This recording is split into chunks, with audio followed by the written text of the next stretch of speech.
अस्सलाम वालेकुम। मेरा नाम ज़ैन रफ़ीक है। मैं एनबीटीपी की टीम के अंदर होता हूँ। So first of all welcome everyone जिन्होंने आज का हमारा सेशन ज्वाइन किया।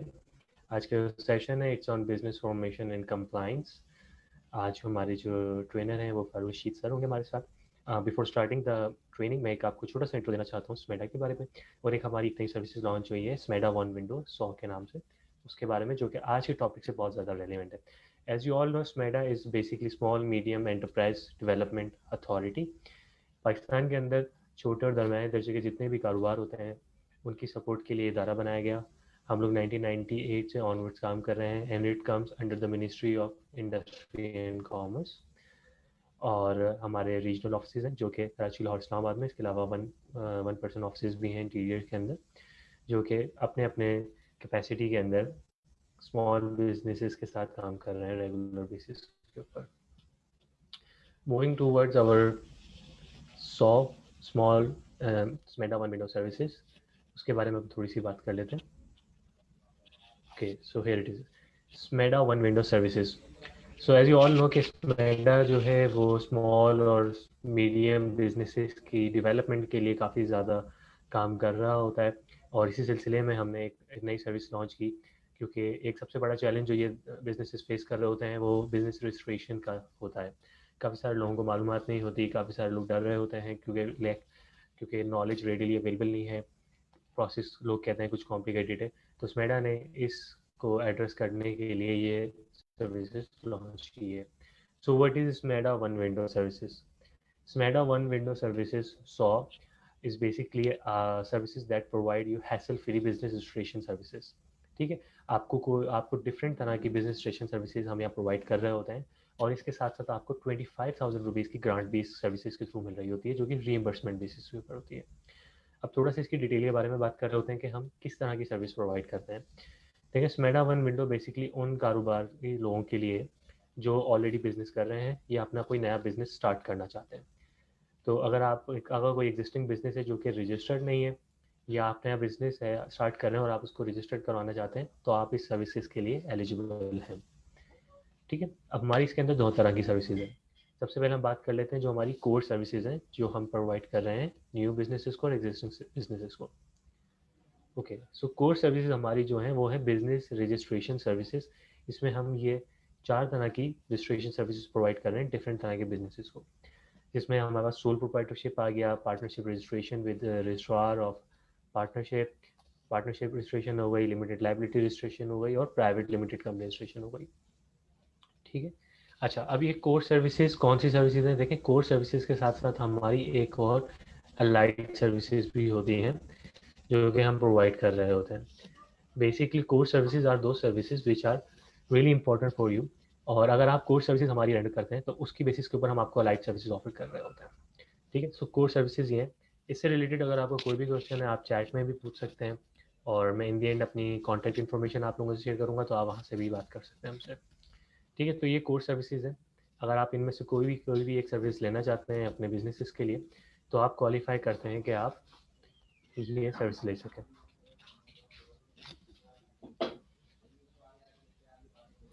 ये है हमारी allied services. Okay, allied services वो सर्विसेज हैं जो अगर आप कोई भी एक कोर सर्विस लेते हैं तो आप इन अलाइड सर्विसेज के लिए एलिजिबल होते हैं।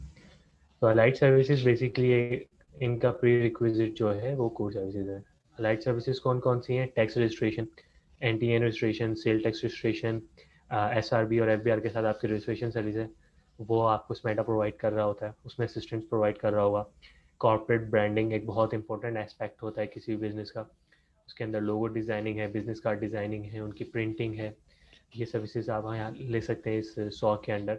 रजिस्ट्रेशन विद रेलिवेंट डिपार्टमेंट्स, काफ़ी सारे लोग होते हैं जिनको ईओबीआई रजिस्ट्रेशन करवानी होती है, एसएससी रजिस्ट्रेशन करवानी होती है, तो उसकी काफ़ी ज़्यादा कॉम्प्लिकेशंस होती हैं, उनमें उनको लॉयर की कंसल्टेंसी चाहिए होती है, और डिफरेंट तरह के लोग उस कंसल्टेंट से बात करनी पड़ती है। तो स्मेडा वन विंडो के अंदर आपको एक वन विंडो सोल्यूशन मिल रहा है, जहाँ पे आप इन सब सर्विसेज से फ़ायदा उठाते हुए आपके बिजनेस से जो भी उनकी ज़रूरियात है, जो भी उनकी ज़रूरी डिपार्टमेंट से रजिस्ट्रेशन है, वो आप करवा सकते हैं। ठीक है, अब हम बात कर लेते हैं कि इसका प्रोसेस क्या होता है। देखिए, प्रोसेस बहुत ही सिंपल है, क्योंकि हमारी शुरू से इस सर्विसेज को इंट्रोड्यूस करवाने की जो पर्पस ये था कि इसको सिंपल और ईजी टू बिजनेस क्रिएट किया जाए बेसिकली। सो आप हमारा कोई भी स्मेडा ऑफिस जो आपके पास करीब है आप उसको विजिट कर सकते हैं। वहाँ पे आप आएंगे, स्मेडा 100 के बारे में आपको वहाँ पे हमारे कंसल्टेंट होते हैं, स्टाफ होता है, वो आपको सारी डिटेल्स प्रोवाइड कर देगा, आपके जो भी सवाल आते होंगे, और आपको एक एप्लीकेशन फॉर्म देगा। एप्लीकेशन फॉर्म आप फिल कर लेंगे, उसमें आप बता देंगे कि आपको कौन कौन सी सर्विसेज चाहिए। उन सर्विसेज को एक दफ़ा हमारा जो डिपार्टमेंट है वो उसको वेरीफाई करता है, उसका कुछ टाइम होता है, और वो कुछ अरसे में आपको LOI इशू कर देता है, which is letter of intent. Letter of intent मिलता ही आपने जो जो सर्विसेज रेंडर की हैं 100 के अंदर, वो आप रेंडर कर लेते हैं, या तो हमारे दिए हुए सर्विस प्रोवाइडर से, या आप अपने किसी वकील से या सर्विस प्रोवाइडर से वो चीज़ें कर सकते हैं, वो सारी सर्विसेज ले सकते हैं। अच्छा, एक बात ज़रूर याद रखिएगा, ये जो सर्विसेज है और 25,000 की ग्रांट है, ये रीइंबर्समेंट बेसिस के ऊपर है। तो पहले आपको खुद ही एक्सपेंस की करना पड़ेगा, और बाद में आप उनकी जब इन्वाइसेस हमें देंगे, जो कि नेक्स्ट स्टेप होता है submit invoices, submit proof of service and invoices, ये अब आप हमें देंगे, इसको हम फिर वेरीफाई कर रहे होते हैं, और वेरिफिकेशन प्रोसेस के बाद हम आपको आपकी जो ग्रांट अमाउंट है वो आपको उसका चेक मिल जाता है। तो this is the simple process of whole so. अच्छा, अब इसका एलिजिबिलिटी क्राइटेरिया क्या है? देखिए, एलिजिबिलिटी क्राइटेरिया बहुत सिंपल और ओपन है। आप पाकिस्तान नेशनल होने चाहिए, CNIC होना चाहिए आपके पास पाकिस्तान का, और आपका बिजनेस होना चाहिए मैन्युफैक्चरिंग, ट्रेडिंग और सर्विसेज में। बेसिकली कोई भी बिजनेस आपका हो, बस वो रजिस्टर्ड ना हो basically. So the aim of the service is to get people registered their business. ठीक है। So this is our contact information. ये हमारे इस मेडिसिन के प्लेटफॉर्म से ये आज की ट्रेनिंग हो रही है। तो आज हमारे इनके ऑफिस की ट्रेनिंग, आपके पास एड्रेस आ रहा है, कॉन्टैक्ट नंबर आ रहा है, ईमेल आ रहा है, हमारा फेसबुक का एड्रेस आ रहा है। तो आप किसी भी प्लेटफॉर्म के थ्रू हमसे रब्ता कर सकते हैं, अपॉइंटमेंट ले सकते हैं, और हमारा ऑफिस विजिट कर सकते हैं। और शो से रिलेटेड आपका अगर आपका कोई सवाल है तो आप हमें ईमेल भी कर सकते हैं। ठीक है, that's all from me about the show. अब हम अपनी ट्रेनिंग के ऊपर चलते हैं। पहले मैं एक ज़रा क्यूए देख लूँ, उसको कुछ लोगों के सवाल हैं कि can't hear, okay, how can we reach out to you। देखिए, इट्स वेरी सिंपल। मैंने आपके साथ अपनी डिटेल शेयर कर ली है। आप लोगों के पास ईमेल भी आई होगी जब आपने ये रजिस्टर किया होगा इस प्रोग्राम के लिए, तो आप वहाँ से भी रब्ता कर सकते हैं, वो आपको कनेक्ट कर देंगे। अदरवाइज आप मेडिसिन के ऑफिस आ सकते हैं, that would be very simple for you. You will be providing these for 25,000 services. देखिए, नहीं, 25,000 इज बेसिकली रीइंबर्समेंट बेसिस। तो उसके ऊपर आप लोग जब सर्विस रेंडर कर लेंगे तो हम आपको रीइंबर्स कर लेंगे। और डिपेंड करता है आप कौन सी सर्विस ले रहे हैं। हर बिजनेस की एक कुछ स्पेसिफिक सर्विसेज होती हैं जो उनके ऊपर जिसमें वो फॉल कर रहे होते हैं, वो सर्विस ले रहे होते हैं। What are the timing of the office? 9 to 5 की टाइमिंग है, सुबह 9 बजे से 5 बजे तक हमारा स्टाफ अवेलेबल होता है। If allied services are covered as well, जी हाँ बिल्कुल, अलाइड सर्विसेज कवर्ड है। बट अगर आपने कोर सर्विसेज आप लेंगे then you are eligible to for allied services. ठीक है, तो ये आपके सवाल हो गए। मूविंग टुवर्ड्स द ट्रेनिंग, काफ़ी ज़्यादा टाइम ले लिया मैंने सर फारूक का। Sir, I hope you can hear मी।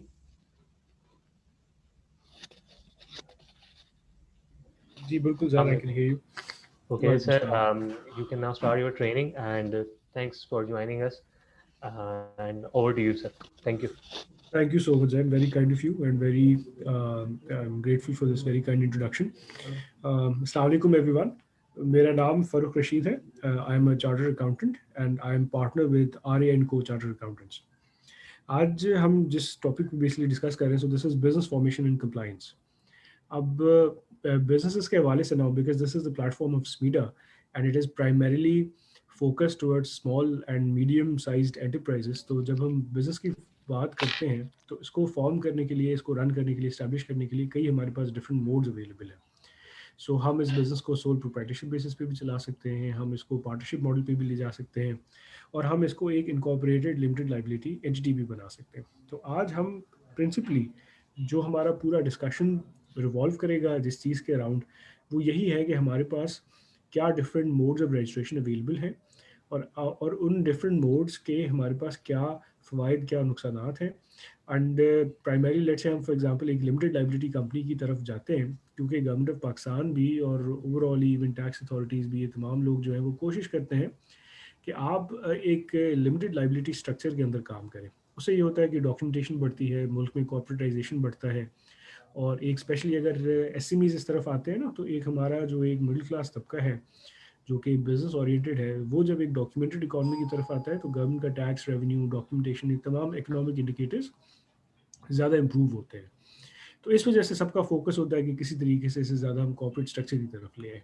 तो हम ये भी देखेंगे कि अगर हम कॉर्पोरेट स्ट्रक्चर की तरफ जाते हैं तो उस चीज़ के क्या फ़वाइद हैं, क्या नुकसान हैं, और हम अगर करते हैं तो उसको करने का तरीका क्या है, क्या मिनिमम रिक्वायरमेंट्स हमें चाहिए होगी। क्योंकि जैसे अभी जैन साहब बता रहे थे कि if you want to set up a business, तो उसमें जैसे कुछ किसी कंसल्टेंसी आप लेनी पड़ेगी, कुछ आपको रिक्वायरमेंट्स वगैरह एस्टैब्लिश करनी पड़ेगी। तो एटलीस्ट जो SCCP रिलेटेड चीज़ें हैं वो आप कंपनी फॉर्म करना चाहें तो उसमें क्या आपसे रिक्वायरमेंट है और उसकी क्या बेसिक कंप्लाइंस रिक्वायरमेंट्स है, ये हम आज इंशाल्लाह देखेंगे। तो इस इंट्रोडक्शन के साथ हम आगे बढ़ते हैं। सबसे पहले हम ये देखेंगे कि डिफरेंट क्लासिफिकेशंस ऑफ बिजनेसेस क्या क्या है। सो जब मैं आपको स्टार्ट में भी बता रहा था कि अगर आपने डिसाइड किया कि अच्छा आज मैं अपना बिजनेस जो है वो सेटअप करना चाहता हूँ, या आपका एक एग्जिस्टिंग रनिंग बिजनेस है, आप चाह रहे हैं कि इसका कुछ स्केल में चेंज करूँ, आप चाह रहे हैं कि अच्छा मैं कोई इन्वेस्टर अपने पास ले आऊँ, या आप चाह रहे हैं कि फॉर एग्जांपल आप इसमें कोई बैंक फाइनेंसिंग लेके, इन्वेस्टमेंट लेके इसको आप स्केल अप करें, इसका साइज़ बढ़ाएं, तो आपके पास ये भी मुमकिन है कि आप अपना लीगल स्ट्रक्चर जो है वो चेंज कर लें, या एटलीस्ट इन लीगल स्ट्रक्चर्स की अंडरस्टैंडिंग आपको होनी चाहिए ताकि आप ठीक से डिसाइड कर सकें कि किसकी क्या स्ट्रेंथ्स हैं, क्या वीकनेसेस हैं, एंड वेदर उस स्ट्रक्चर के अंदर आपको कंटिन्यू करना है और you want to give it up. तो इस वजह से ज़रूरी है कि इन तमाम डिफरेंट स्ट्रक्चर्स को हम समझें। सबसे पहले हमारे पास लेफ्ट पे टॉप पे आप देख सकते हैं, this is sole proprietorship.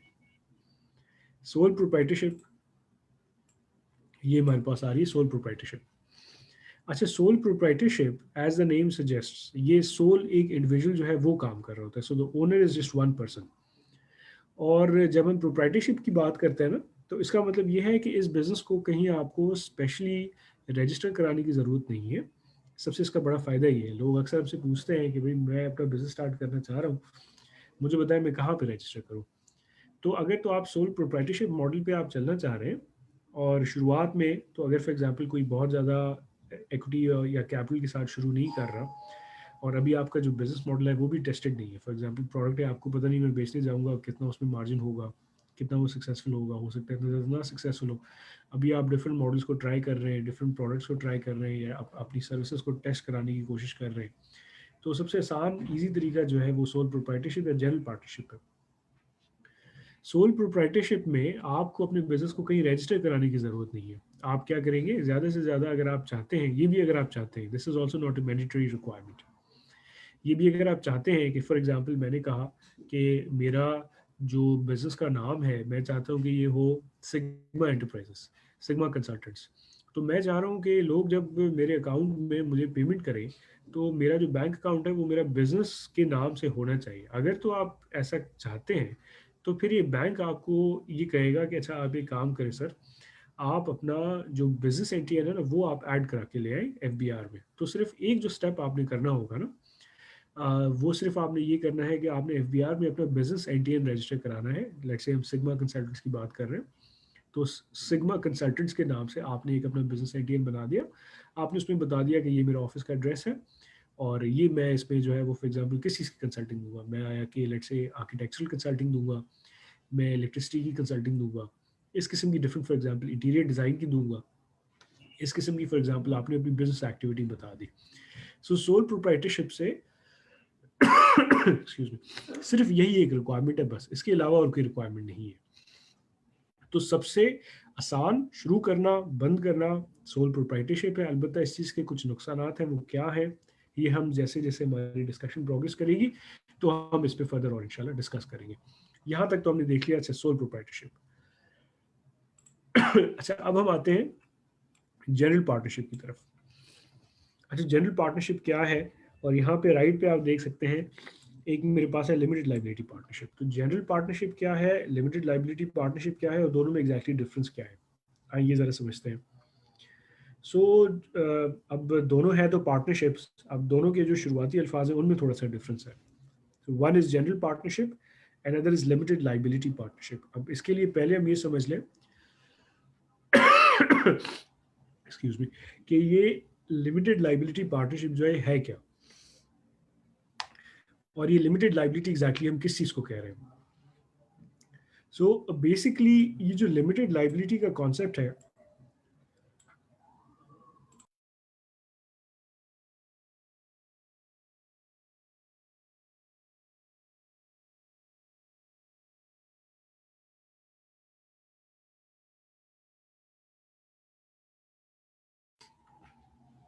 Excuse me, my apologies, आपको थोड़ा you have to bear with me, थोड़ी तबीयत कम सही होने की वजह से जो है ना, हो सकता है थोड़ा मैं इसमें हम गैप्स ले रहे हो, माय अपॉलॉजीज। आगे बढ़ते हैं। सो लिमिटेड लाइबिलिटी जो है, ये एक समझना ज़रूरी है। ये कॉन्सेप्ट जो है, ये कोई, अगर मैं सही हूँ तो ये, सो इट इवॉल्व अराउंड कुछ सौ साल पहले यूरोप में इस कॉन्सेप्ट को पहले इवॉल्व किया गया with the introduction of limited liability companies.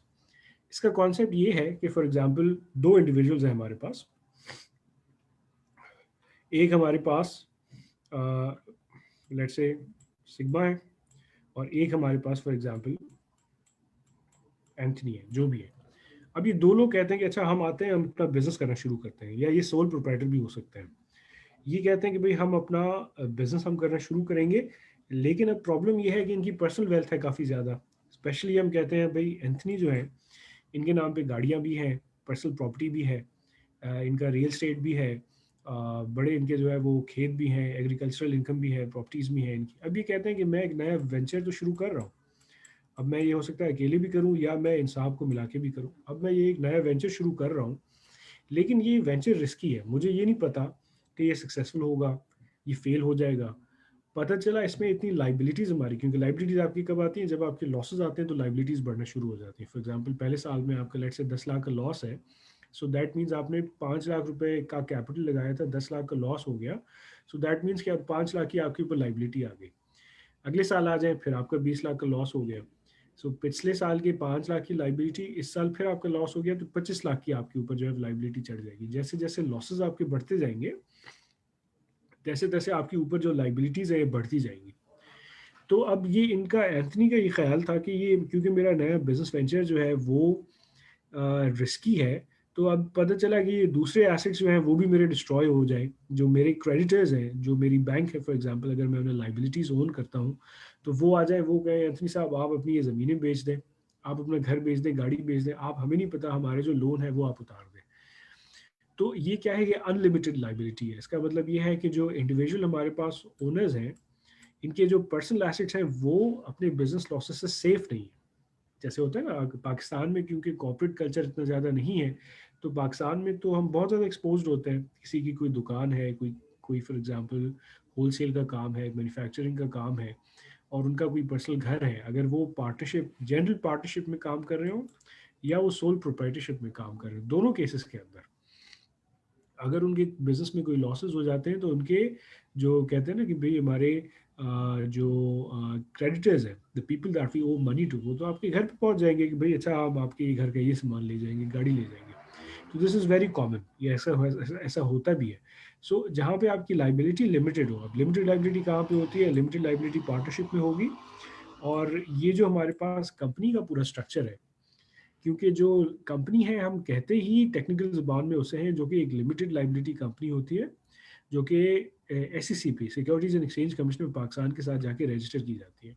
So company हम टेक्निकल फाइनेंस की ज़बान में, लॉ की ज़बान में बोलते ही उसे हैं जो रजिस्टर्ड हो with securities and exchange commission of Pakistan, और जिसकी लाइबिलिटी जो है वो लिमिटेड हो। सो यहाँ पे हमने मेन जो चीज़ समझी वो ये है कि लिमिटेड लाइबिलिटी नंबर 1 है क्या। दूसरा हमने ये देखा कि लिमिटेड लाइबिलिटी किसकी होती है। एक तो लिमिटेड लाइबिलिटी पार्टनरशिप है।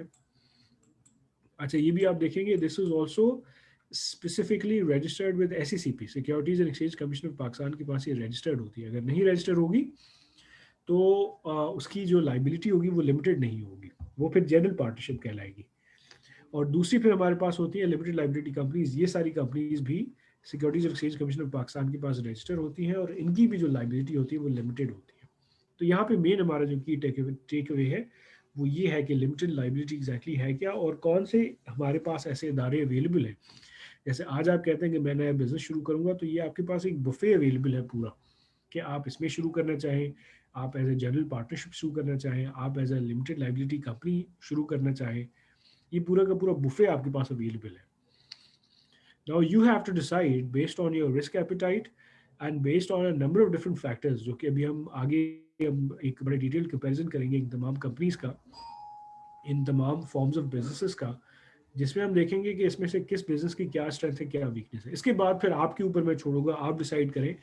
मेरा जो की टारगेट है ना इस प्रेजेंटेशन के बाद, वो ये है कि इस प्रेजेंटेशन के बाद you should be in A position, आप मुझे बताएं कि फारूक साहब आप अब हमें एडवाइस ना करें, अब हम समझ गए हैं, अब हम जो भी हम इनमें से लीगल स्ट्रक्चर हमें चूज करना है वो हम चूज करेंगे. सो this is my objective at the end of this presentation इंशाल्लाह. आगे बढ़ते हैं जी.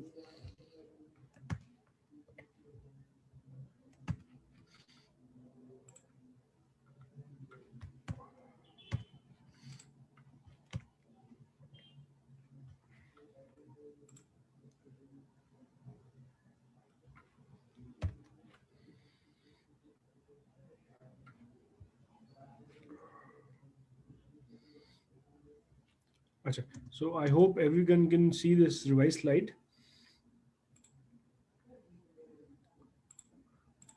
So मुझे उम्मीद है सारे जो है वो अगली हमारी स्लाइड पे आ गए हैं. सो लिमिटेड लाइबिलिटी एग्जैक्टली क्या है ये हमने देख लिया. दूसरा लिमिटेड लाइबिलिटी पार्टनरशिप एग्जैक्टली ये भी हमने देख ली. अब हम आते हैं कि डिफरेंट हमारे पास फॉर्म्स ऑफ कंपनीज कौन सी अवेलेबल है. क्योंकि लिमिटेड लाइबिलिटी पार्टनरशिप मैंने आपको बताया the way this is different from a normal partnership, वो सिर्फ एक ही हमारे पास डिफरेंस है, वो ये है कि जो जनरल पार्टनरशिप है वो आपके पास, आपके पास ये ऑप्शन है, आप चाहें तो उसे एक रजिस्टर्ड पार्टनरशिप बना सकते हैं, और आप चाहें तो उसे आप कहीं उसका जो है वो लिखत आप उसकी कहीं रजिस्टर्ड ना कराएं. जैसे दो लोग यहाँ पे मिले हुए हैं, दो लोग मिल गए आपस में, उन्होंने कहा चले जाइए हम अपना काम शुरू करते हैं एज पार्टनर्स, तो आप सौ बिस्मिल्लाह करें. कोई कानून ऐसा नहीं है जो आपको मैंडेटोरीली ये कहे कि नहीं ये आपने जो पार्टनरशिप आप शुरू कर रहे हैं पार्टनरशिप मॉडल के अंदर अपना काम, तो ये आप गवर्नमेंट को बताएं या किसी इदारे को बताएं. ये कहीं भी मैंडेटरी रिक्वायरमेंट नहीं है. दो लोग हैं, आपकी म्यूचुअल अंडरस्टैंडिंग है, आप काम करना शुरू करना चाहते हैं, आप बिस्मिल्लाह करें. ये भी कहीं रिक्वायरमेंट नहीं है कि आप इस पार्टनरशिप जो है वो आप लिख लें कहीं कि आपकी क्या टर्म्स होंगे, शेयरिंग प्रॉफिट लॉस शेयरिंग किस बेसिस पे होगा, इक्विटी कंट्रीब्यूशन किस बेसिस पे होगा. ये रिटर्न जो है ये भी रिक्वायरमेंट है. आप ओरल बेसिस पे चलाना चाहें वो भी आप चलाएं, लॉ इस चीज़ की भी इजाज़त देता है. लेकिन जब हम जनरल पार्टनरशिप की भी बात करें तो उसमें एक होती है जिसे रजिस्टर्ड पार्टनरशिप कहा जाता है. उस चीज़ का फ़ायदा क्या है, उस चीज़ का फ़ायदा यह है कि स्पेशली जब आप थर्ड पार्टी के साथ काम कर रहे हो, जैसे ये जनरल पार्टनरशिप आप देख सकते हैं लेफ्ट पे जो आ रही है, तो जब आप थर्ड पार्टीज के साथ काम करते हैं तो ऐसी सिचुएशन में for example in case of any dispute आप ही कहते हैं कि भाई एक हमारी पार्टनरशिप डीड है उसे हमने कहीं रजिस्टर नहीं कराया था, चलिए कोई मसला नहीं.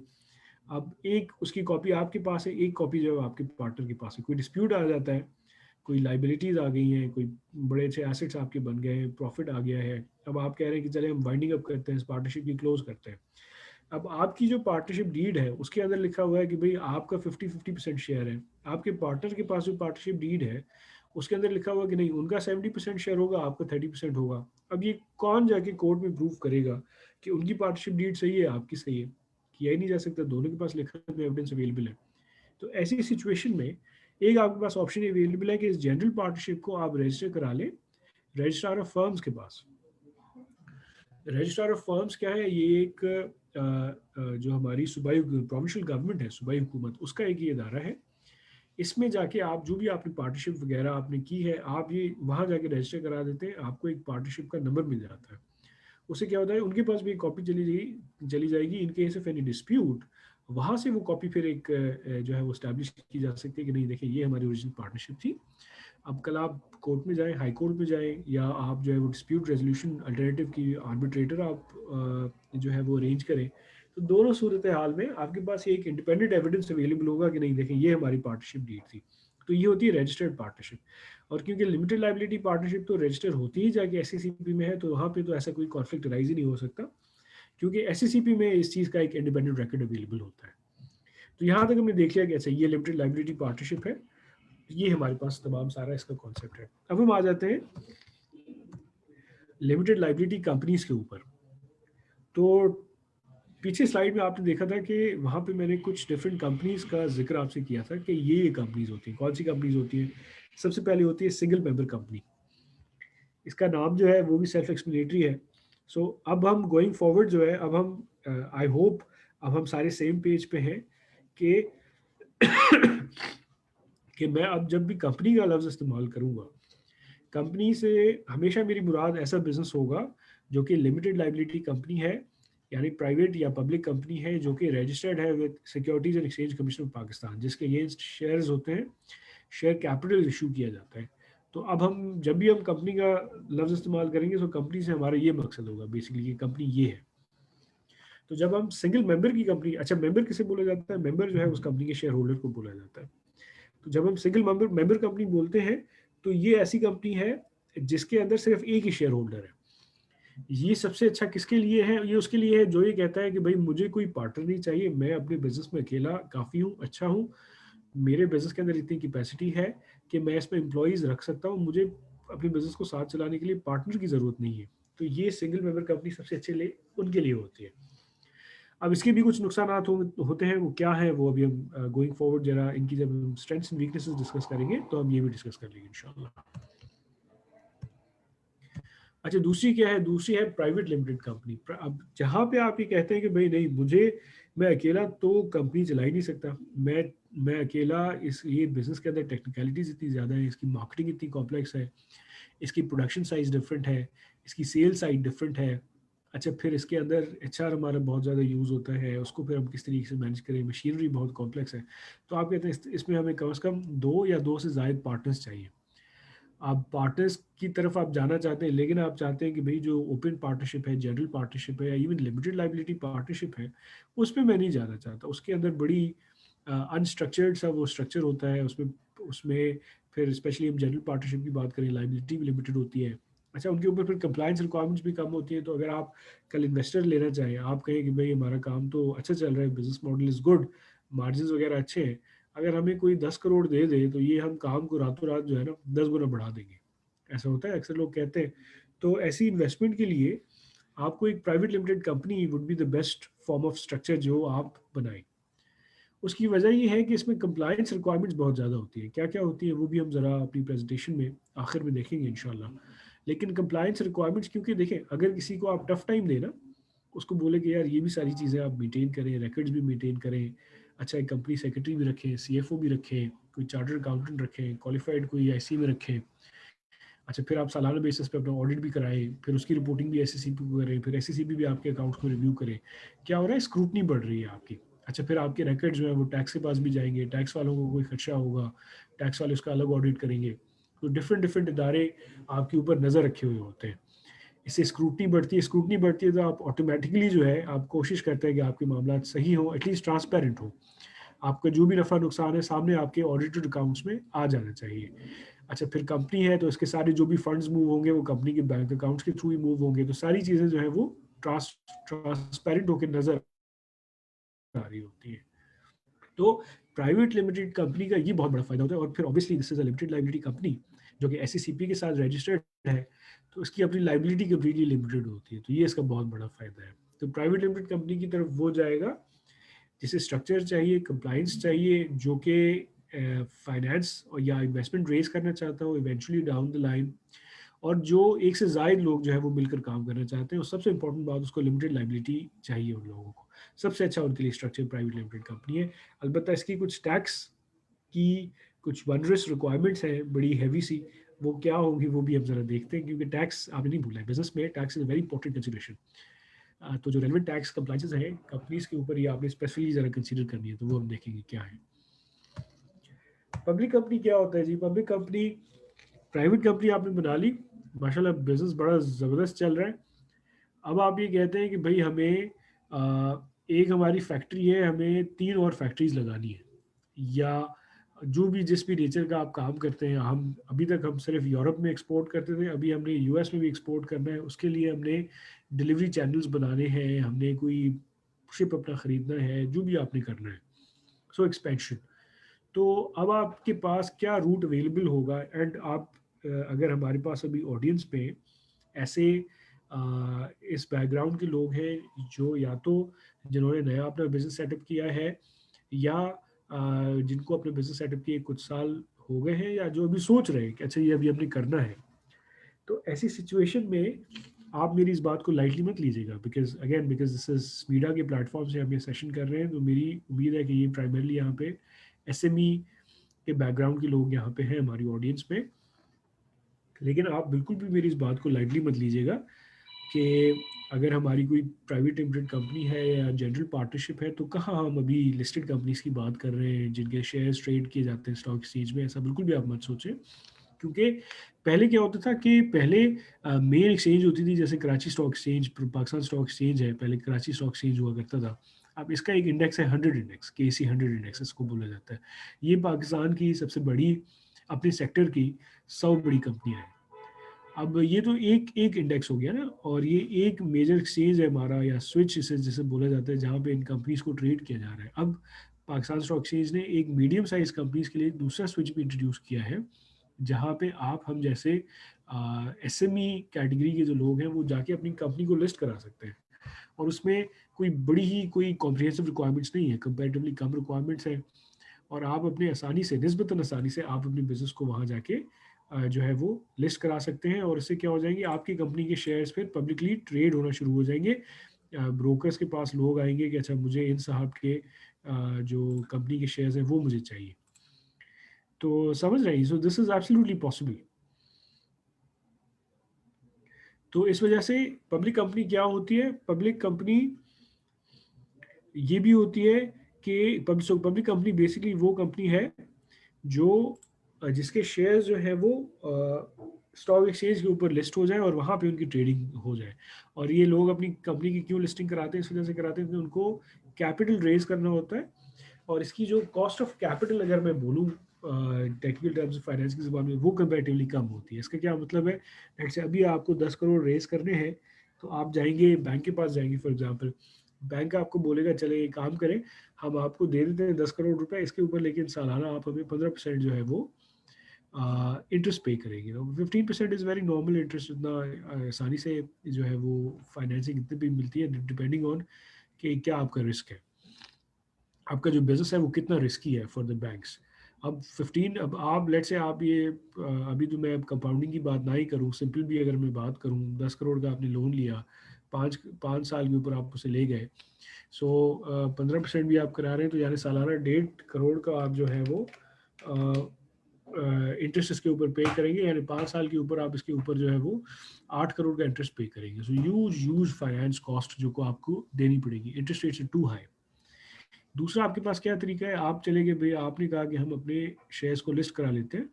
इसमें क्या होगा, राइट अवे आपको पब्लिक को कोई कॉस्ट ऑफ कैपिटल नहीं देना। आपने 10 करोड़ रेज करने, आप मार्केट से, आपने स्टॉक एक्सचेंज से जो है वो लोगों ने आपकी कंपनी में इन्वेस्ट किया, कंपनी को वो 10 करोड़ मिल जाएंगे, शेयर्स आप इशू करेंगे। अब वो फिर आप फंड्स यूज़ करेंगे, फैक्ट्री लगाएंगे, डिलीवरी चैनल्स बढ़ाएंगे, प्रोडक्ट लाइनअप बढ़ाएंगे, जो भी आपने एक्सपेंशन एक्टिविटीज़ करनी है। तो उसकी बेसिस पे फिर अब आपका प्रॉफिट हुआ तो आप लोगों को डिविडेंड देंगे, नहीं प्रॉफिट हुआ तो आप नहीं देंगे। तो कॉस्ट ऑफ कैपिटल क्या हुआ आपका, जहाँ पहले 10 करोड़ के ऊपर आप 8 करोड़ दे रहे थे, यहाँ पे आपने कुछ भी नहीं दिया, डिपेंडिंग ऑन कि आपका प्रॉफिट हो रहा है या नहीं हो रहा।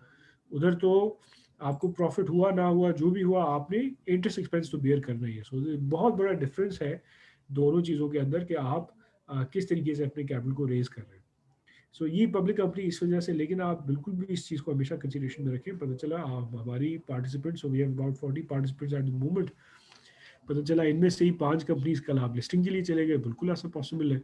अपने अपने बिजनेस को ग्रो किया, उसमें आपने देखा प्रॉफिटेबिलिटी है, 3-4 साल आपने अपने बिजनेस मॉडल को प्रूव किया, उसके बाद आप लिस्टिंग पे चले गए, बिल्कुल आप जा सकते हैं, इसमें कोई बात नहीं है।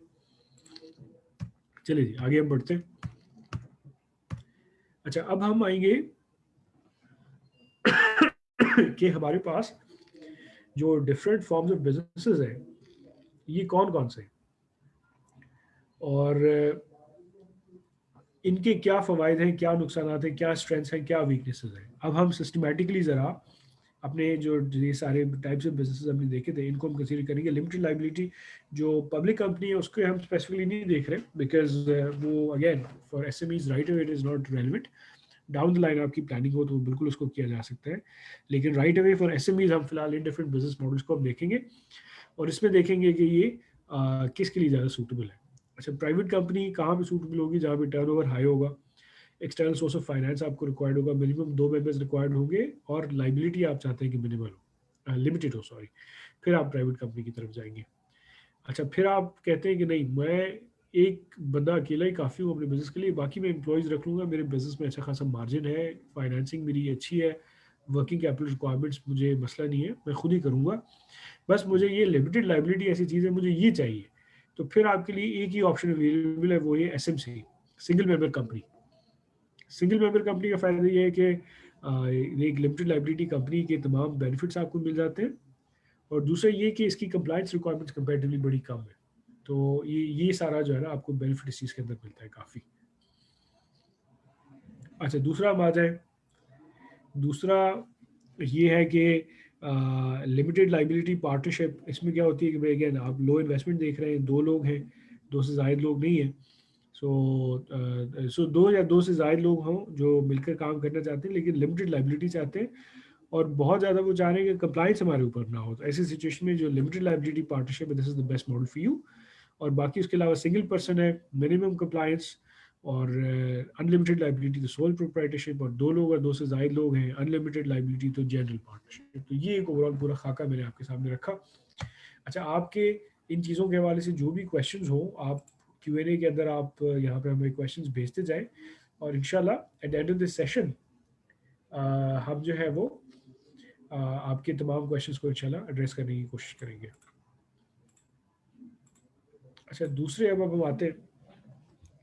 सो जो लाइबिलिटी है वो हमने देख ली कि कहाँ पे लिमिटेड होती है, कहाँ पे अनलिमिटेड होती है। लेकिन अब कंप्लायंस रिक्वायरमेंट्स, कंप्लायंस जब हम कहते हैं तो कंप्लायंस से क्या मुराद है? कंप्लायंस से सर हमारा मकसद ये है कि कंप्लायंस में एससीपी की कितनी कंप्लायंस है, टैक्स अथॉरिटीज़ की कितनी कंप्लायंस है, लेबर बॉडीज़ की कितनी स्क्रूटनी है। जैसे टैक्स में डिफरेंट रिक्वायरमेंट्स होती हैं, टैक्स रेट्स के हवाले से, विदहोल्डिंग के हवाले से, सेल्स टैक्स के हवाले से। तो ये कंप्लायंस जब हम हाई मॉडरेट लो में क्लासीफाई हमने किया है, सो ये सारी चीज़ों को जहन में रखते हुए, जैसे एससीपी में भी प्राइवेट लिमिटेड कंपनी है तो हाईएस्ट कंप्लायंस आपसे प्राइवेट लिमिटेड कंपनी सबसे पहले लिस्टेड की होती है, जो कि पब्लिक कंपनी होती है। लेकिन between SMC and between a private company, अगर मैं कंप्लाइंस की बात करूं तो जो प्राइवेट कंपनी है उससे ज़्यादा जो है वो कंप्लाइंस की एक्सपेक्टेशन होती है।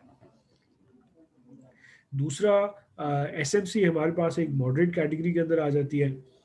एसएमसी में आपकी कंप्लाइंस रिक्वायरमेंट्स कंपैरेटिवली कम है। एग्जैक्टली क्या डिफरेंस है, ये जब हम कंप्लाइंस रिक्वायरमेंट्स को एग्जैक्टली जब डिस्कस करेंगे तो हम ये चीज़ भी देख लेंगे इंशाल्लाह। ऐसे ही लिमिटेड लाइबिलिटी पार्टनरशिप भी मॉडरेट कैटेगरी में आता है। मॉडरेट इस वजह से आता है क्योंकि this is registered with securities and exchange commission of Pakistan. SCCP के पास ये जो लिमिटेड लाइबिलिटी पार्टनरशिप है ये रजिस्टर्ड है। तो जब रजिस्टर्ड है तो जाहिर सी बात है उनकी कुछ कंप्लाइंस रिक्वायरमेंट्स है जो उनके ऊपर अप्लाई होगी। तो इस वजह से ये भी मॉडरेट कैटेगरी में आता है। और क्योंकि सोल प्रोप्राइटरशिप और जनरल पार्टनरशिप ये कहीं रजिस्टर्ड नहीं होते, जैसे even in case of a general partnership अगर आप इसे रजिस्टर कर दें रजिस्ट्रार ऑफ फर्म्स के पास, तो वंस आपने वन टाइम रजिस्ट्रेशन कर दी उसके बाद कोई कंप्लाइंस रिक्वायरमेंट्स नहीं है। इन दोनों के ऊपर कौन सी कंप्लाइंस होगी? सिर्फ टैक्स कंप्लाइंस होगी। इस वजह से जो मैंने कंप्लाइंस फ्रेमवर्क इनको डेजिग्नेशन दी है वो लो दी है, सोल के लिए भी और जनरल पार्टनरशिप के लिए भी।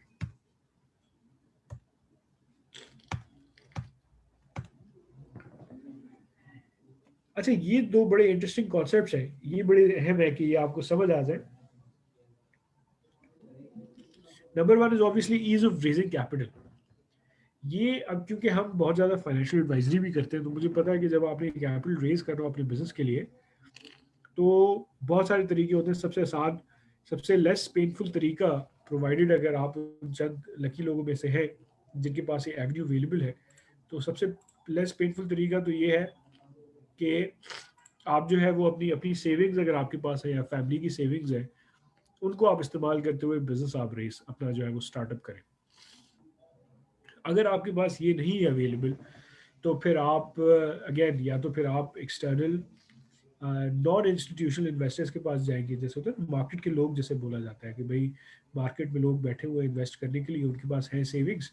अब उनके पास या तो अपना ऐसा बिजनेस है नहीं जिसमें वो करना चाहें, या ऑलरेडी स्टैब्लिश बिजनेसेस हैं वो अब देख रहे हैं अपना कुछ काम दूसरी डिवर्सिफाइड लाइंस के अंदर जो है वो करना चाह रहे हैं।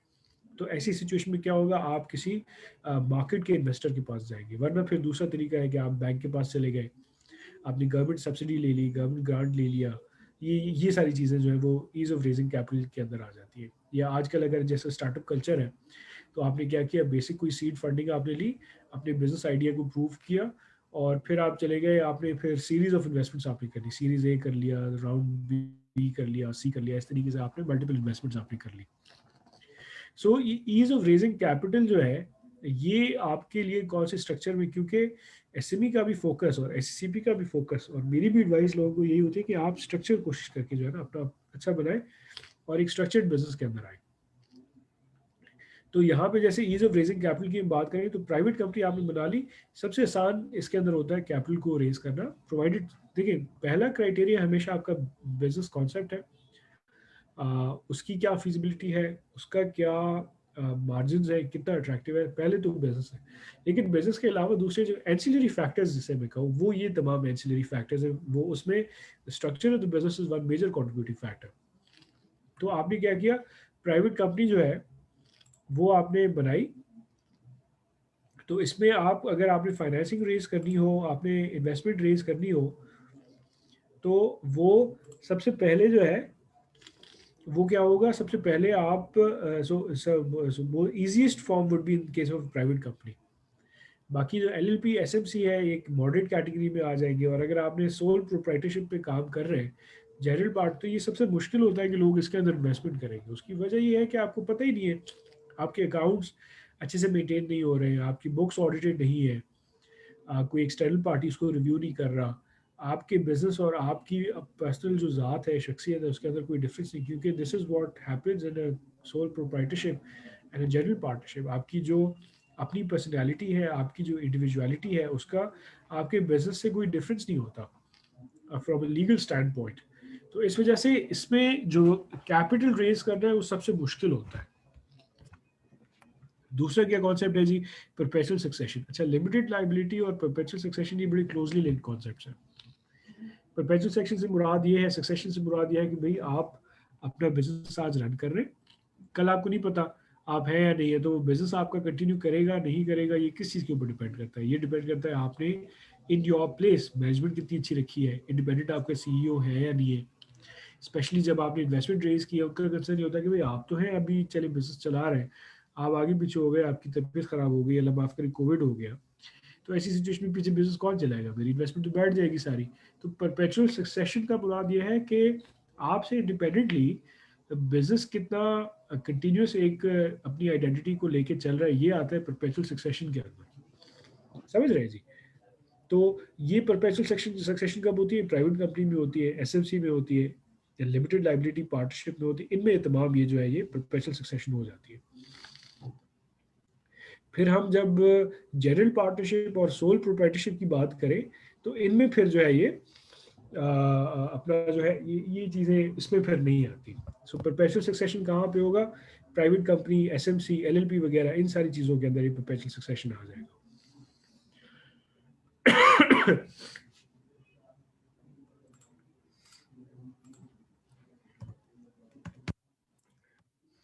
और जी क्या डिफरेंसेस हैं वो हम देख लेते हैं। अच्छा, लीगल एंटिटी और टैक्स एंटिटी, इससे क्या मुराद है? लीगल एंटिटी तो ये है कि जैसे मैं पहले भी बता रहा था कि आपके बिजनेस की आइडेंटिटी आपसे अलग है या नहीं है। ये जैसे फॉर एग्जांपल एक इसका अच्छा एक्सप्लेन करने का आइडिया ये है कि भाई अगर मैं कोई नोटिस सर्व करता हूँ, अच्छा this is again closely linked to limited liability. अगर मैं कोई लीगल नोटिस भेजता हूँ तो मैं आपको भेजूंगा या आपके बिजनेस को भेजूंगा, इसके ऊपर डिपेंड करता है कि आपकी बिजनेस की जो लीगल एंटिटी है वो आपसे अलग है या सेम है। ठीक है जी। So private company, SMC, LLP, इन सब की आइडेंटिटी आपसे अलग होती है और यही वजह है कि उनकी लाइबिलिटी भी डिफरेंट लिमिटेड होती है। ये यानी मैं अगर फॉर एग्जांपल मैंने कहा कि भाई मैं ये कहूँगा कि भाई ये फॉर एग्जांपल बड़ा एक ग्रोसरी का स्टोर है, इसने मेरी ज़मीन पे कब्जा कर लिया है, तो मैं अब इसका लीगल नोटिस जो है कि ये ज़मीन पे इसने कब्जा किया, मैं इसके ओनर को भेजूंगा या मैं इस ग्रोसरी के स्टोर को भेजूंगा, ये डिपेंड करता है कि आपकी लीगल एंटिटी आइडेंटिटी जो है वो आपके बिजनेस से अलग है या नहीं है। और अलग कब होती है, सिर्फ प्राइवेट लिमिटेड कंपनी में अलग होती है, एसएमसी में अलग होती है, और ये एलएलपी में लिमिटेड लाइबिलिटी पार्टनरशिप के अंदर अलग होती है। बाकी अगर आप सोल बेसिस पे काम कर रहे हैं, जनरल पार्टनरशिप बेसिस पे काम कर रहे हैं, तो उसमें फिर ये चीज़ अलग नहीं होती है। सो इस वजह से ये हमने देखना है। और ये ज़्यादा अगर आपको लीगल प्रोटेक्शन चाहिए ना, तो ये फ़ायदा भी यही होता है कि लीगल बिजनेस को कल कुछ भी हो, कोई लाइबिलिटीज़ हो, लॉसेस हो, एनीथिंग एट ऑल, आप ये क्लेम करेंगे भाई मैं तो अपने बिजनेस से अलग हूँ ना, बिजनेस चले ठीक है ऊपर नीचे होती रहती है चीज़ें, शट डाउन मैंने करना पड़ा, तो मेरी जो पर्सनल एसेट्स है, पर्सनल प्रॉपर्टीज है, सारी चीज़ें वो अपनी जगह इंटैक्ट रहेंगी। सो ये एक बहुत बड़ा फ़ायदा है एक सेपरेट लीगल एंटिटी होने का। अच्छा, यहाँ पे मैं कहूँगा जो भी आपके क्वेश्चंस वगैरह हैं ये आप हमें भेजते जाएं इंशाल्लाह, Q&A के अंदर स्पेसिफिकली भेजें, आप चैट में ना भेजें प्लीज़, ताकि at the end of the session आपके जो तमाम क्वेश्चंस हैं वो मैं आंसर करूँ इंशाल्लाह। चैट में भी अगर किसी ने भेजे तो आई वुड रिक्वेस्ट देम कि आप सारे Q&A में भेजें, जो सिर्फ Q&A के अंदर क्वेश्चंस आ रहे हैं हमारे इस पैनल के अंदर, सिर्फ उन्हीं क्वेश्चंस को हम आंसर करेंगे at the end of the session. अच्छा, टैक्स एंटिटी का भी एक कॉन्सेप्ट है। So how is tax entity different from a legal entity, ये ज़रा आप समझें। सो टैक्स एंटिटी से मुराद है कि टैक्स का डिपार्टमेंट जो है, टैक्स के डिपार्टमेंट से मुराद है जैसे फॉर एग्जांपल एफबीआर है, फेडरल बोर्ड ऑफ रेवेन्यू, या जो प्रोविंशियल टैक्स बॉडीज है जैसे एसआरबी है, सिंध रेवेन्यू बोर्ड, या पीआरए है, पंजाब रेवेन्यू अथॉरिटी। ये आपको अपने बिजनेस से अलहदा देखते हैं या आप और अपने बिजनेस को सिंगल एंटिटी कंसीडर करते हैं, तो ये इस चीज़ को बोला जाता है टैक्स एंटिटी। अब इन case of a private company, single member company, both forms of partnerships, जो इदारे की या यानी बिजनेस की जो टैक्स एंटिटी है टैक्स के इदारों की नज़र में वो अलग होती है। उनको समझा जाता है कि उनकी टैक्स लाइबिलिटी अलग है, उनका टैक्स रिटर्न अलग से फाइल होता है, उनका बैंक अकाउंट आपकी बिजनेस से अलग होता है। ये बेसिकली एक बहुत बड़ा डिफरेंस है of having a separate tax entity. अलबत्ता एक सोल प्रोप्राइटर, अभी बहुत सारे लोग इस मिसअंडरस्टैंडिंग का शिकार होते हैं, वो कहते हैं कि भाई हम सोल प्रोप्राइटर तो हैं लेकिन मेरा बिजनेस बैंक अकाउंट अलग है और मेरा पर्सनल बैंक अकाउंट अलग है, या कहते हैं भाई एक मेरा सैलरी अकाउंट है, एक मेरा बिजनेस अकाउंट है, तो ये अलग अलग चीज़ें। ऐसा नहीं है। आपकी क्योंकि सेपरेट कोई टैक्स एंटिटी नहीं है, तो ऐसी सिचुएशन में आप एक बिजनेस करें, 10 बिजनेसेस करें, टैक्स हमेशा टैक्स अथॉरिटीज क्या करेंगी, आपके तमाम रेवेन्यूज को, प्रॉफिट को, हर चीज़ को, बिजनेस को क्लब किया जाएगा। एज अ सिंगल पर्सन आपको देखा जाएगा, इसको बोलते हैं सिंगल जुडिशियल या जुरिडिकल पर्सन। सिंगल पर्सन आपको देखा जाएगा और आपकी तमाम सोर्सेज ऑफ इनकम को इसके अंदर क्लब किया जाएगा। So that is why it is said कि एक जो सोल प्रोप्राइटर है उसकी कोई सेपरेट टैक्स जुरिस्डिक्शन कुछ भी नहीं होता, उसका टैक्स एंटिटी अलग से कुछ भी नहीं होता। लेकिन सोल प्रोप्राइटरशिप के अलावा बाकी जो तमाम चीज़ें हैं उन सब का जो है वो टैक्स एंटिटी अलग से होती है। सो ये एक बहुत बड़ा मेजर डिफरेंस है।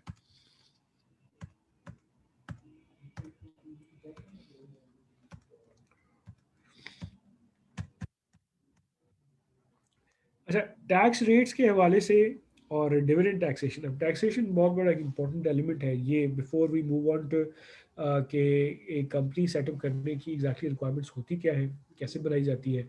आपसे अगर फॉर एग्जांपल आप किसी को भी इंगेज करते हैं कंपनी बनाने के लिए, तो आपसे क्या क्या चीज़ें ली जाएंगी, वो क्या चीज़ें वहाँ पर सबमिट कराएंगे, हम इन सारी रिक्वायरमेंट्स की तरफ भी जाएंगे। लेकिन पहले हम इस चीज़ की तरफ आते हैं कि जैसे फॉर एग्जांपल ये रेलेवेंट टैक्स रेट्स और ये सारी रिक्वायरमेंट्स इन्हें भी ज़रा हम समझें, ताकि आप एक अच्छा वेल इन्फॉर्म डिसीजन ले सकें कि मैं कौन से स्ट्रक्चर को तरजीह दूंगा, ज़्यादा प्रेफर करूंगा फॉर माई ओन बिजनेस।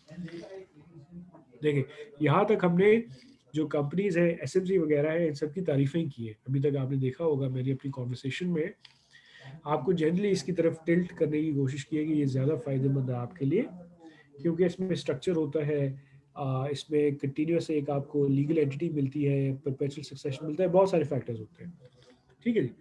लेकिन टैक्स की भी बड़ी डिफरेंट इम्प्लीकेशंस है। एक नॉर्मल कंपनी का जो टैक्स रेट है दैट इज 29%। अब समझे ये तकरीबन 30% हो गया, यानी आपने साल में करोड़ रुपए की अगर आपकी इनकम है तो 30 लाख रुपए आपने उसके ऊपर टैक्स देना पड़ेगा। तो this is a huge huge effective tax rate जो कि इसके ऊपर अप्लाई होगा। इसके बरक्स जो पार्टनरशिप है, अब वो एलएलपी हो, जनरल पार्टनरशिप हो या सोल प्रोप्राइटर हो, इनका टैक्स रेट वेरी करता है। ये डिपेंडिंग ऑन कि आपने क्या अपना जो है वो लेवल ऑफ इनकम आपका बन रहा है उस पर। ये this rate can vary from 5 to 35%, maximum it can go to 35%। लेकिन ये डिपेंडिंग ऑन कि आपकी क्या लेवल ऑफ इनकम है उसके हिसाब से वेरी करेगा। अगर कम है तो कम होगा, ज़्यादा है तो फिर टैक्स रेट भी बढ़ जाएगा आपके ऊपर।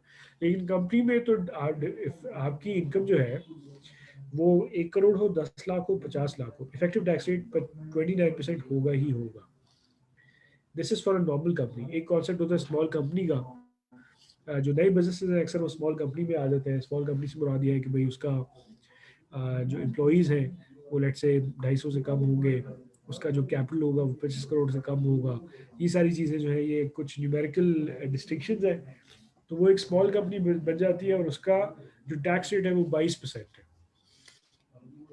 लेकिन एक प्रॉब्लम ये है कि इसमें डिविडेंड टैक्स भी लगता है। यानी आप कंपनी के ओनर है, फॉर एग्जांपल हम इन दोनों को अगर कंपेयर करें, एक सिंगल मेंबर कंपनी को और एक सोल प्रोप्राइटरशिप को। अब सोल प्रोप्राइटरशिप में आपने जो भी आपकी इनकम है उसके ऊपर आपने टैक्स दे दिया 5 to 35%। उसके बाद आपने जो बचा वो आपने फॉर एग्जांपल आपका वो प्रॉफिट है आपने ले लिया, उसके ऊपर दोबारा टैक्स नहीं लगता। लेकिन एक एसएमसी में या एक प्राइवेट कंपनी में क्या होता है, पहले कंपनी की इनकम है करोड़ रुपए, उसके ऊपर उन्होंने 29% दिया या 22% दिया, ठीक है जी दे दिया। फिर देखा जाता है कि अच्छा अब आप एक क्या कर रहे हैं, आप कंपनी के ओनर हैं, आप ये कहते हैं कि भाई मैं इसमें से 10 लाख निकालना चाहता हूँ as my share of profit, के भाई मेरी अपनी पर्सनल जाती की जिंदगी है, खर्चे हैं, उसके लिए मैं डिविडेंड तो लूंगा कंपनी से। तो क्या होगा फिर उसके ऊपर दोबारा 15% टैक्स लगेगा। तो डबल टैक्सेशन, सेम इनकम के ऊपर कंपनी की इनकम के ऊपर अलग लगा एंड आपकी इनकम के ऊपर as owner of the company अलग से टैक्स लगा। तो दो डबल जो है वो यहाँ पर टैक्सेशन हो जाती है। तो इस वजह से क्या होता है कि ओनर की जो ड्राइंग्स है, so it's much better may be कि आप यहाँ ऊपर सैलरी ले लें या सैलरी ना लें तो बाकी डिविडेंड टैक्स आपको 15% देना पड़ेगा। सो ये एक बड़ा मेजर डिस्टिंक्शन है दोनों फॉर्म्स ऑफ बिजनेसेस के अंदर, यानी एक लिमिटेड लायबिलिटी कंपनी के अंदर और अनइनकॉर्पोरेटेड बिजनेसेस के अंदर। अच्छा, एक और चीज़ जिस चीज़ की वजह से हम ये कहेंगे कि हमारी जो कंप्लाइंस है वो ज़्यादा कॉम्प्लेक्स है in private limited companies in comparison to the partnerships and sole proprietorship, वो ये दो चीज़ें आ जाती हैं, टर्नओवर टैक्स और टैक्स विदहोल्डिंग। टैक्स विदहोल्डिंग जो है, अब ये irrespective of my the size of my company, depending on कि भाई मैं मेरी कंपनी स्टार्टअप है, नई है, बड़ी है, छोटी है, जो भी है, मुझे जो भी मैं पेमेंट करूंगा उसके ऊपर विदहोल्डिंग करनी पड़ेगी। यानी मैं सैलरी की पेमेंट करूंगा विदहोल्डिंग करनी पड़ेगी। मैं जो है वो कोई अगर पेमेंट कर रहा हूँ, लेट से सर्विसेज की पेमेंट कर रहा हूँ उस पर विदहोल्डिंग करूंगा, गुड्स की पेमेंट कर रहा हूँ उसके ऊपर विदहोल्डिंग करूंगा। ऐसे ही जो भी मेरा टर्नओवर होगा, ऐसे करोड़ रुपए है, 50 लाख है, 10 लाख है, जो भी है उसके ऊपर अगर मेरा इनकम टैक्स नहीं भी बनता तो मुझे अपनी सेल के ऊपर 1.5% टर्नओवर टैक्स देना ही देना पड़ेगा। ये बहुत बड़ा प्रॉब्लम है कंपनीज के केस में। जबकि जो पार्टनरशिप्स हैं, सोल प्रोप्राइटरशिप्स हैं, उसमें भी टैक्स विदहोल्डिंग अगर एक छोटी कंपनी है उसको नहीं करनी पड़ती, और छोटा अगर फॉर एग्जांपल बिजनेस है उसको नहीं करना पड़ता। मॉनेटरी थ्रेशोल्ड है जो कि पहले 50 करोड़ 5 करोड़ था सालाना बेसिस पे रेवेन्यू का, वो भी बढ़ा दिया गया है। और टर्नओवर टैक्स जो है, अगर आपका करोड़ रुपए से ऊपर रेवेन्यू है तो फिर उसके ऊपर आपने 1.5% के हिसाब से टर्नओवर टैक्स देना पड़ता है मिनिमम। तो इस वजह से मतलब इन सारी चीज़ों को सामने रखते हुए ही आई वुड से कि भाई जो कंपनीज हैं उनमें कंप्लायंस और कॉर्पोरेट कंप्लायंस और टैक्स कंप्लायंस की रिक्वायरमेंट ज़्यादा है। इस वजह से बहुत से लोग डिटर होते हैं कि कंपनी हम क्यों ना बनाए। यही वजह है कि पाकिस्तान में बहुत सारे लोग कंपेरेटिवली प्रेफर करते हैं कि वो पार्टनरशिप या सोल प्रोप्राइटरशिप मॉडल के ऊपर काम करें और कंपनी की तरफ ना आ जाए। तो यहाँ तक हमने इन सारे डिफरेंट स्ट्रक्चर्स की स्ट्रेंथ्स और वीकनेसेस जो है उनको वैल्यूएट किया, उनको हमने देखा। यहाँ पे हम नेक्स्ट मेरा जो टॉपिक है जिसके ऊपर मैंने कॉम्प्रिहेंसिवली डिस्कस करना है वो है फॉर्मेशन ऑफ कंपनीज। कि अगर तो आप उन लोगों में से है जो डिसाइड करते हैं कि अच्छा नहीं हमने कंपनी बनानी है क्योंकि हमने कैपिटल रेज करना है, हम चाह रहे हैं कि हमें इन्वेस्टमेंट मिले और हम उस फॉर्म ऑफ बिजनेस के अंदर जाना चाहते हैं, तो फिर कंपनी वो कैसे बनेगी, उसके क्या स्टेप्स होंगे, क्या रिक्वायरमेंट्स होंगी, कितना आपको एटलीस्ट रेगुलेटरी फीस वगैरह पे करनी होती है, वो सारी चीज़ें ये अभी हम अगले फेज में देखेंगे। सो हम 3 मिनट हम 5 मिनट्स का एक ब्रेक लेते हैं। हम इंशाल्लाह 3:05 पे जो है वो अपनी इस प्रेजेंटेशन को कंटिन्यू करते हैं। Thank you.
अस्सलाम वालेकुम जी and welcome back to the session.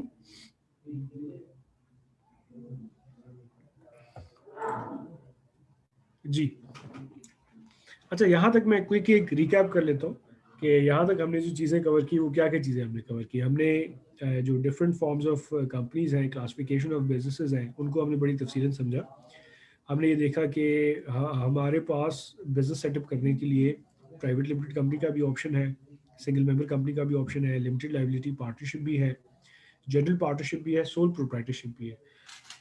तो इनमें ये करने के लिए कौन सा जो है वो हम रूट अडॉप्ट करें, ये डिसाइड करने के लिए क्या डिफरेंट फैक्टर्स होंगे, क्या क्या सारी चीज़ें होंगी, ये हमने यहाँ तक देखा कि अच्छा ये फैक्टर्स हमने कंसिडर करने। हमने टैक्स को भी देखा, हमने कंप्लाइंस रिक्वायरमेंट्स को भी देखा, हमने ये भी देखा कि अगर हमने अपने बिजनेस के लिए कैपिटल रेज करना है, एक्सटर्नल फाइनेंसिंग चाहिए, फंडिंग चाहिए, तो कौन सा बिजनेस हमारे लिए, कौन सा स्ट्रक्चर हमारे लिए ज़्यादा सूटेबल होगा। तो यहाँ तक हमने ये सारी चीज़ें कवर की। अब हम गोइंग फॉरवर्ड ये देखेंगे कि नंबर वन, अगर तो मैं अपनी कंपनी सेटअप करना चाहता हूँ, यानी limited liability company registered with SECP, अगर तो मैं ऐसी कंपनी सेटअप करना चाहता हूँ तो नंबर वन उसके स्टेप्स क्या होंगे, और एक दफ़ा मैंने सेटअप कर ली तो उसके बाद उसकी क्या कंप्लायंस होगी, what do I have to ensure, ये तमाम सारी चीज़ें जो है हम देखेंगे। सबसे पहले आ जाते हैं। अच्छा, ये रिक्वायरमेंट्स अभी जो मैं आपको बता रहा हूँ ये जनरल रिक्वायरमेंट्स हैं, applicable to both a private limited company and a single member company. General requirements हैं, जहाँ पे डिफरेंस होगा वो मैं आपको बताता चलूँगा इंशाल्लाह। सबसे जो पहला स्टेप होता है वो होता है नेम रिजर्वेशन। नेम रिजर्वेशन जो है ये क्या है, ये इस तरीके से होता है कि एससीपी जो है वो अपने कंपनीज जो नाम अडॉप्ट कर रही है ना, उस हवाले से ये बड़े मोहतात होते हैं।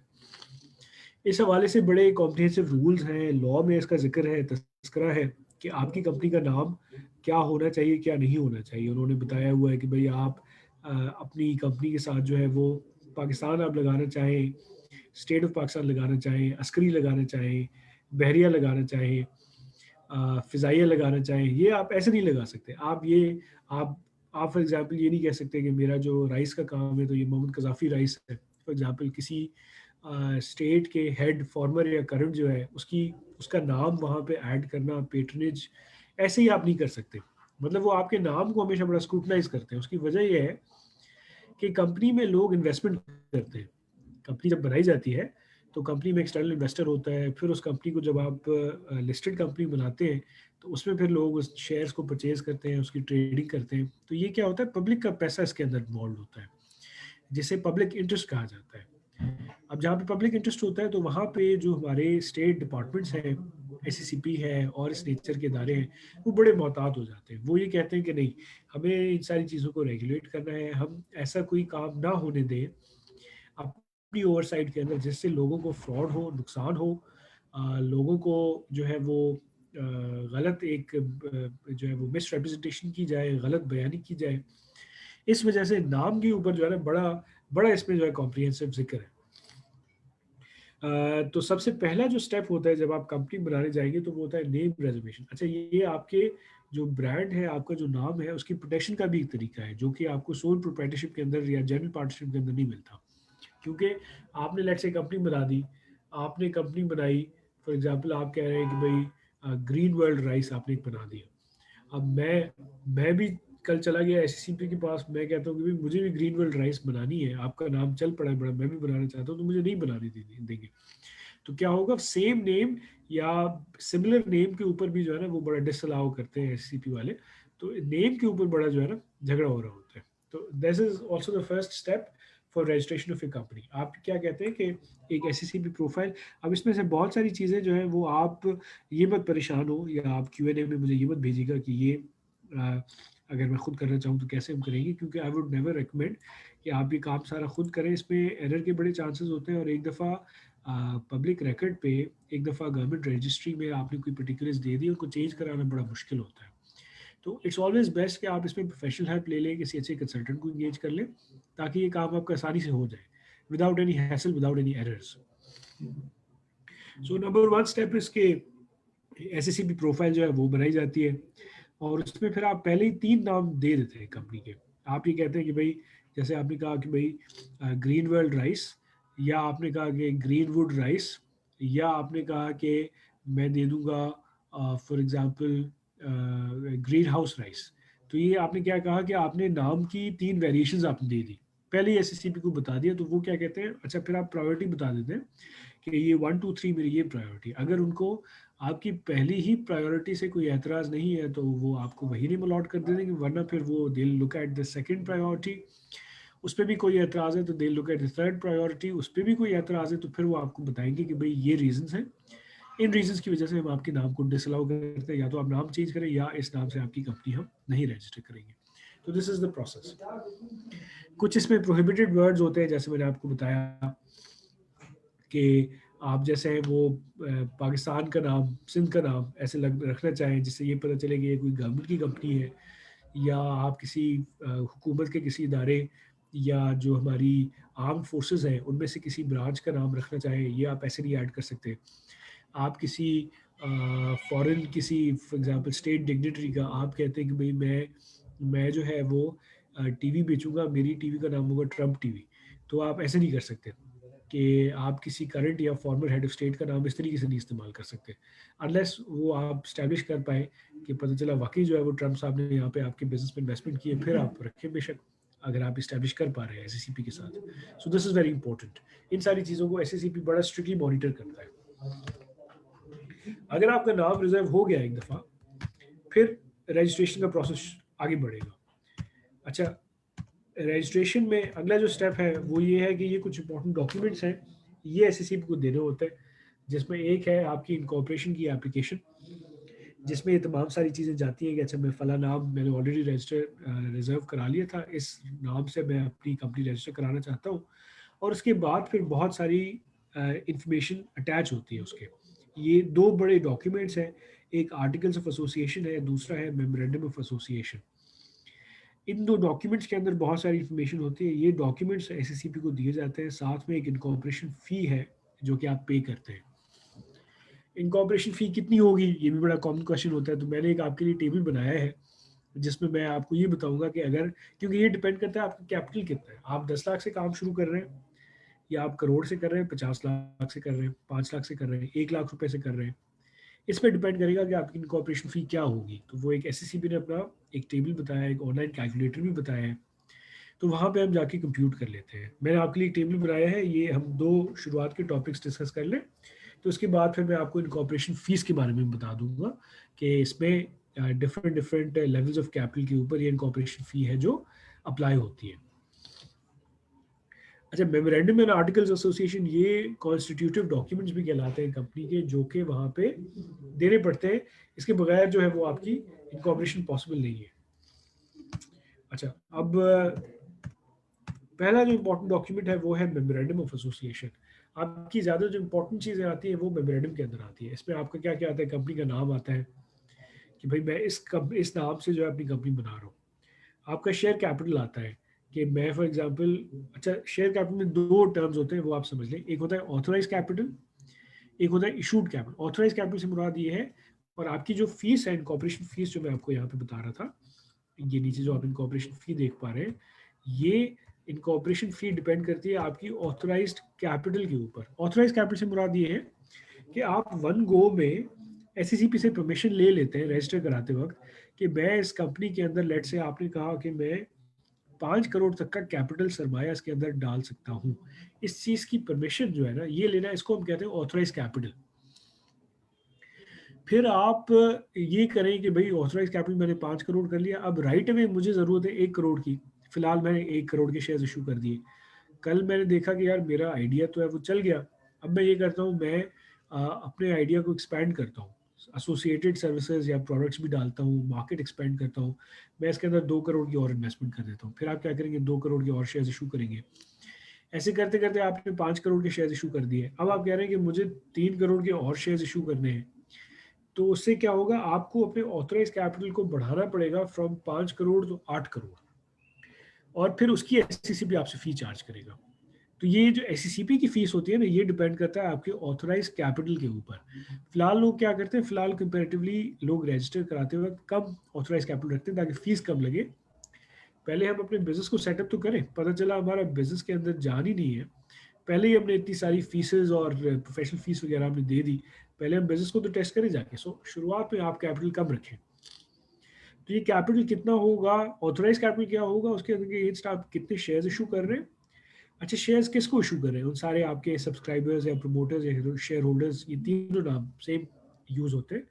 उनके आपने नाम दिए, NIC दिए, किस शख्स ने कितने शेयर सब्सक्राइब किए और उसके अगेंस्ट कितना वो कैपिटल दे रहा है। फॉर एग्जाम्पल आपने कहा ये साहब है, इनको हमने 100 रुपए के 100 शेयर्स दे दिए, सो इसका मतलब ये कि 10,000 रुपए वो आपके पास जमा कराएंगे उन शेयर्स के अगेंस्ट। ये सारी इंफॉर्मेशन आती है मेमोरेंडम के अंदर। अच्छा, फिर इसके अंदर ये आता है कि इस कंपनी की जो लाइबिलिटी है वो लिमिटेड है। फिर इसके अंदर ये आता है कि आप इस कंपनी के अंदर काम करेंगे क्या। आप फॉर एग्जांपल ये करेंगे कि मैं इसके अंदर कंस्ट्रक्शन का काम करूँगा, बिल्डिंग बनाने का काम करूँगा, लैंड डेवलपमेंट का काम करूँगा। आप इसके अंदर जो है वो स्कूल एजुकेशनल एक्टिविटीज़ आप करेंगे, आप अस्पताल बनाएंगे, आप जो है वो टूरिज्म का काम करेंगे, एंटरटेनमेंट का काम करेंगे। प्रिंसिपली आपकी जो भी एक्टिविटी होगी, मेजर लाइन ऑफ बिजनेस, वो आप इसके अंदर बता देंगे। सो ये सारी चीज़ें जो है वो मेमोरेंडम में बताई जाती है। फिर दूसरा जो कॉम्प्रिहेंसिव डॉक्यूमेंट दिया जाता है, इसे बोला जाता है आर्टिकल्स ऑफ एसोसिएशन। इस चीज़ के अंदर क्या होता है,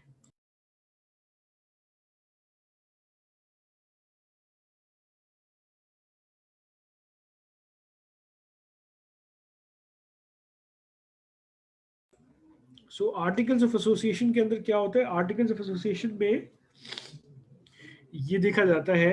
अच्छा, कंपनी का मैंने आपको बताया कि बहुत सारी कंप्लायंस रिक्वायरमेंट्स होती है। तो कंप्लायंस रिक्वायरमेंट्स से एक तो मैंने आपको बताया कि भाई SCCP की कंप्लायंस होती है। अब वो स्पेसिफिकली क्या कंप्लायंस होगी उसका कुछ मैं आपको टीजर जो है वो थोड़ी देर में दूंगा इंशाल्लाह। लेकिन टैक्स की कंप्लायंस हमने देखी, आपने विथहोल्डिंग करनी होती है, आपके ऊपर टर्नओवर टैक्स अप्लाई होता है। फिर हमने कुछ SCCP की कंप्लायंस का भी जिक्र किया।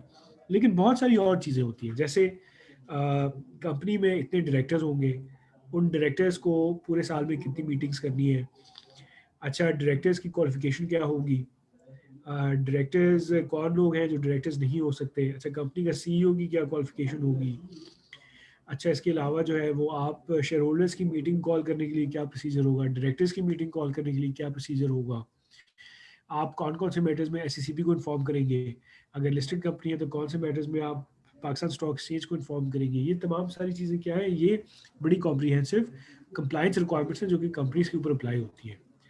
ये एक तो लॉ में लिखी गई है कुछ चीज़ें काफ़ी तफसील के साथ, फिर आप उनको और फर्दर एक्सपेंड करना चाहें, या अगर as long as they are not against the law आप उनको और डिटेल में करना चाहें, तो ये सारा प्रोसेस जो है कंपनी के अफेयर्स को रन करने का, ये सारी चीज़ें दी जाती है आर्टिकल्स ऑफ एसोसिएशन के अंदर। ये भी बड़े बड़े मोटे और कॉम्प्रिहेंसिव डॉक्यूमेंट्स होते हैं and they have to be in line with the companies law.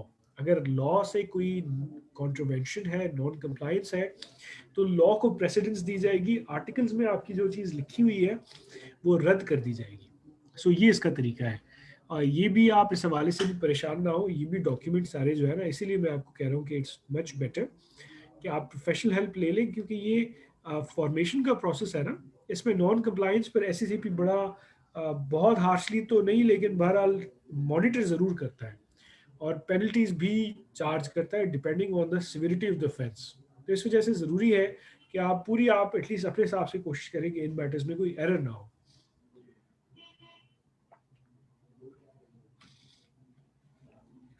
तो जी यहाँ तक आपने देख लिया कि अच्छा ये आर्टिकल्स हैं, ये मेमोरेंडम है, ये तमाम सारी चीज़ें आपने कंपनी फॉर्मेशन के टाइम पे जमा करानी होती है। अच्छा, फिर आपने share capital, authorise share capital के हिसाब से आपने फीस भी देनी होती है। अच्छा, ये क्या फीस है, मैं आपको बता रहा था कि ये मैं आपको बताऊंगा कि ये आपका अगर ऑथराइज कैपिटल हुआ तो उसके ये तमाम सारी फीस है जो आपने देनी है। तो यहाँ पे आप देखेंगे हमने ऑथराइज कैपिटल मैंने रखा है 1 लाख रुपए से लेकर 1 करोड़ रुपए तक। अगर 1 लाख रुपए आप कैपिटल रख रहे हैं तो 1,000 रुपये आपकी फीस देनी होगी। अच्छा, ये फीस वो है जो चालान आपने एससीसीपी में जमा कराना होता है इनकॉर्पोरेशन के हवाले से, कि जी ये हमारी इनकॉर्पोरेशन फ़ी है जो कि गवर्नमेंट फ़ी है, तो ये उसकी गवर्नमेंट फ़ी है। आप कहते हैं कि अच्छा 10 लाख मैं ऑथराइज कैपिटल रखूंगा तो 5,500 रुपीज़ उसकी इनकॉर्पोरेशन फ़ी है। आप कह रहे हैं नहीं मैं करोड़ से शुरू करूंगा तो ये 50,000 रुपये, 550,500 रुपये जो है ये इनकॉर्पोरेशन फ़ी है जो एससीसीपी का चालान बन के एससीसीपी में जमा कराया जाता है। तो ये कुछ इनकॉर्पोरेशन फ़ी के हवाले से, और ये जैसे जैसे कैपिटल बढ़ते जाएगा तैसे तैसे ये फीस भी जो है ये बढ़ती जाएगी। सो ये आपने जहन में रखना है। तो हमने क्या क्या चीज़ें अब देनी है एससीसीपी को, हमने मेमोरेंडम देना है, आर्टिकल्स देना है, जो हमारे डायरेक्टर्स होंगे, चीफ एग्जीक्यूटिव वगैरह होगा, उनका एनआईसीज देने हैं हमने। अच्छा, सिंगल मेंबर कंपनी के केस में एक नॉमिनी भी हमने देना होता है। उसकी वजह ये है कि जहाँ पे 2 शेयर होल्डर्स हैं नॉर्मल कंपनी में, तो वहाँ पे एक अगर शेयर होल्डर की डेथ हो जाती है तो दूसरा है अवेलेबल अपने कंपनी के मैटर्स को रिप्रेजेंट करने के लिए। सिंगल मेंबर कंपनी में क्योंकि है ही वो सिंगल मेंबर, तो वो एक पहले ही नॉमिनी अपना बता देता है कि अच्छा मैं आगे पीछे हो गया, मैं नहीं अवेलेबल, तो ये एक साहब है, ये मेरे नॉमिनी होंगे, मेरे बाद मेरी एब्सेंस में ये मैटर्स होंगे जो ये देखेंगे। बाकी उसके अलावा जो है एक इम्पॉर्टेंट चीज़ ये मैं यहाँ पे जिक्र करूँ, लाइसेंस। अगर आप कोई नॉर्मल कंपनी फॉर्म कर रहे हैं तो आपको लाइसेंस की कोई रिक्वायरमेंट नहीं है, लेकिन अगर कोई ऐसा स्पेशलाइज्ड बिजनेस आप कर रहे हैं ना जिसके लिए गवर्नमेंट की रिक्वायरमेंट है कि ये लाइसेंस इसका होना चाहिए, जैसे सिक्योरिटी एजेंसी अगर आप रन कर रहे हैं तो मिनिस्ट्री ऑफ इंटीरियर का लाइसेंस रिक्वायर्ड होता है। इंश्योरेंस कंपनी आप रन करें तो स्पेशलाइज्ड लाइसेंस है। बैंक आप ओपन कर रहे हैं तो स्टेट बैंक ऑफ पाकिस्तान का लाइसेंस है। तो ये डिफरेंट फॉर्म्स ऑफ बिजनेसेस के लिए डिफरेंट लाइसेंसेज रिक्वायर्ड है। जैसे अगर आप नॉट फॉर प्रॉफिट एंटिटी अगर बना रहे हैं, सेक्शन 42 कंपनी जिसे कहा जाता है, तो उसके लिए एससीसीपी का स्पेशली लाइसेंस लेना पड़ता है पहले। तो वो लाइसेंस भी ज़रूरी आपके पास पहले होना चाहिए, उसके बाद आप इनकॉर्पोरेशन कराएंगे। अगर लाइसेंस नहीं है तो इनकॉर्पोरेशन प्रोसेस आपका आगे ही नहीं चलेगा। अच्छा, ये अगर प्रोसेस पूरा कंप्लीट हो गया तो यहाँ पे आपकी कंपनी फॉर्म हो जाएगी, आपको एससीसीपी से एक सर्टिफिकेट ऑफ इनकॉर्पोरेशन मिल जाएगा।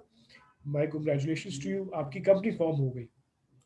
सो ये एक इम्पॉर्टेंट एक मरहला जो है वो तो आपने पार कर लिया।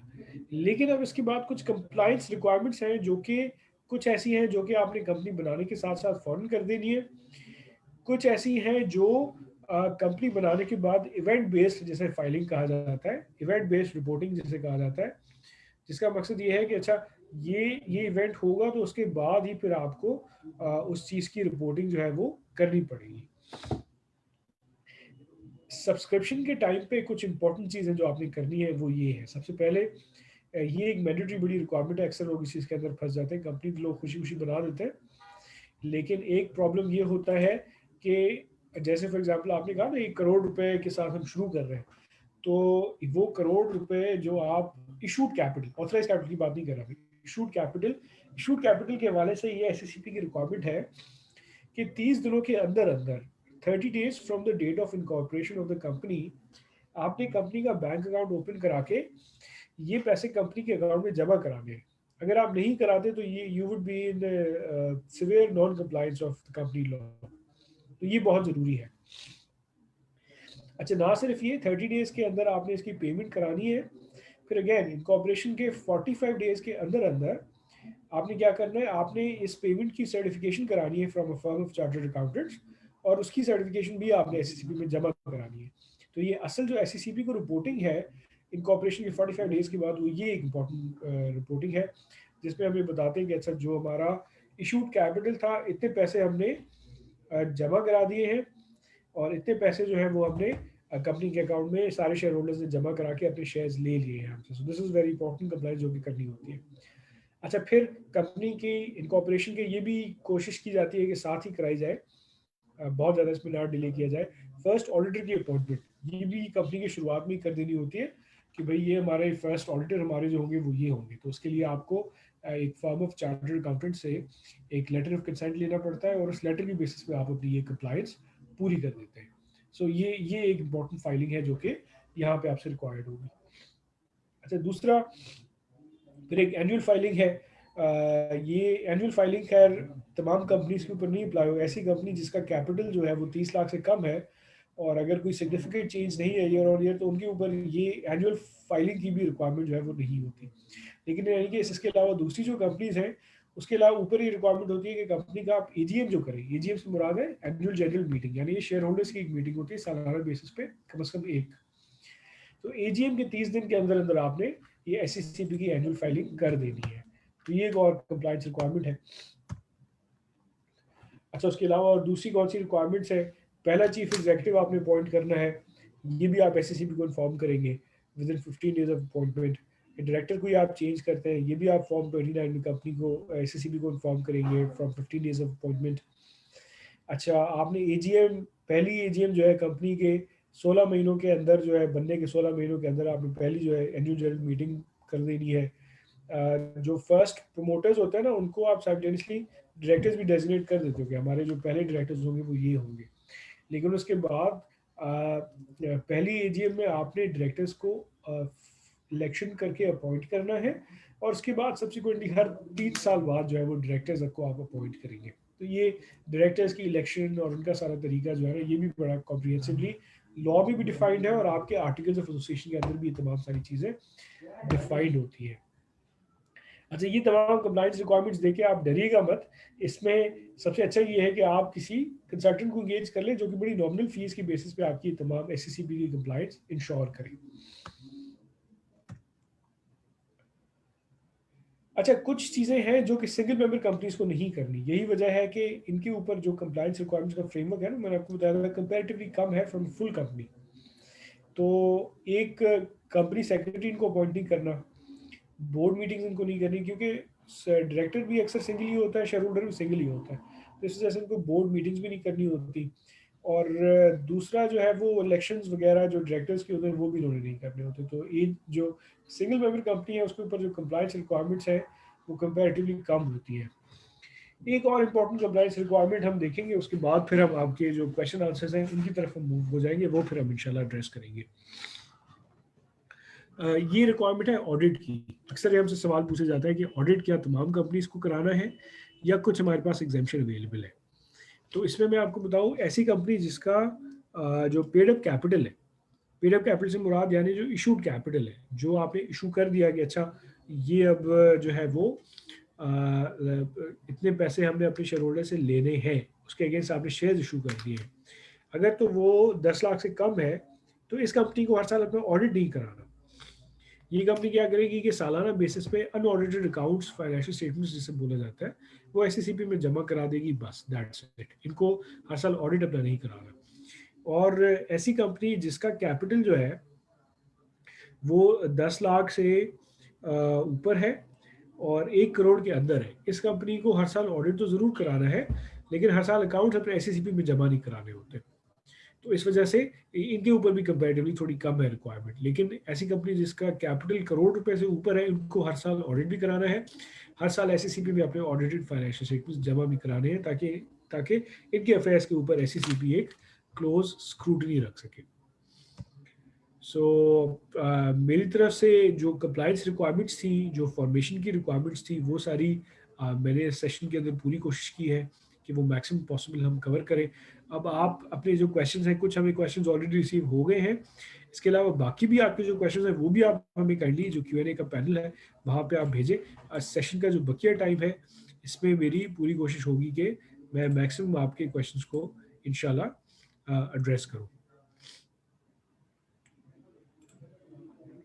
तो आप काइंडली जो भी आपके क्वेश्चंस हैं आप मुझे भेजें इंशाल्लाह।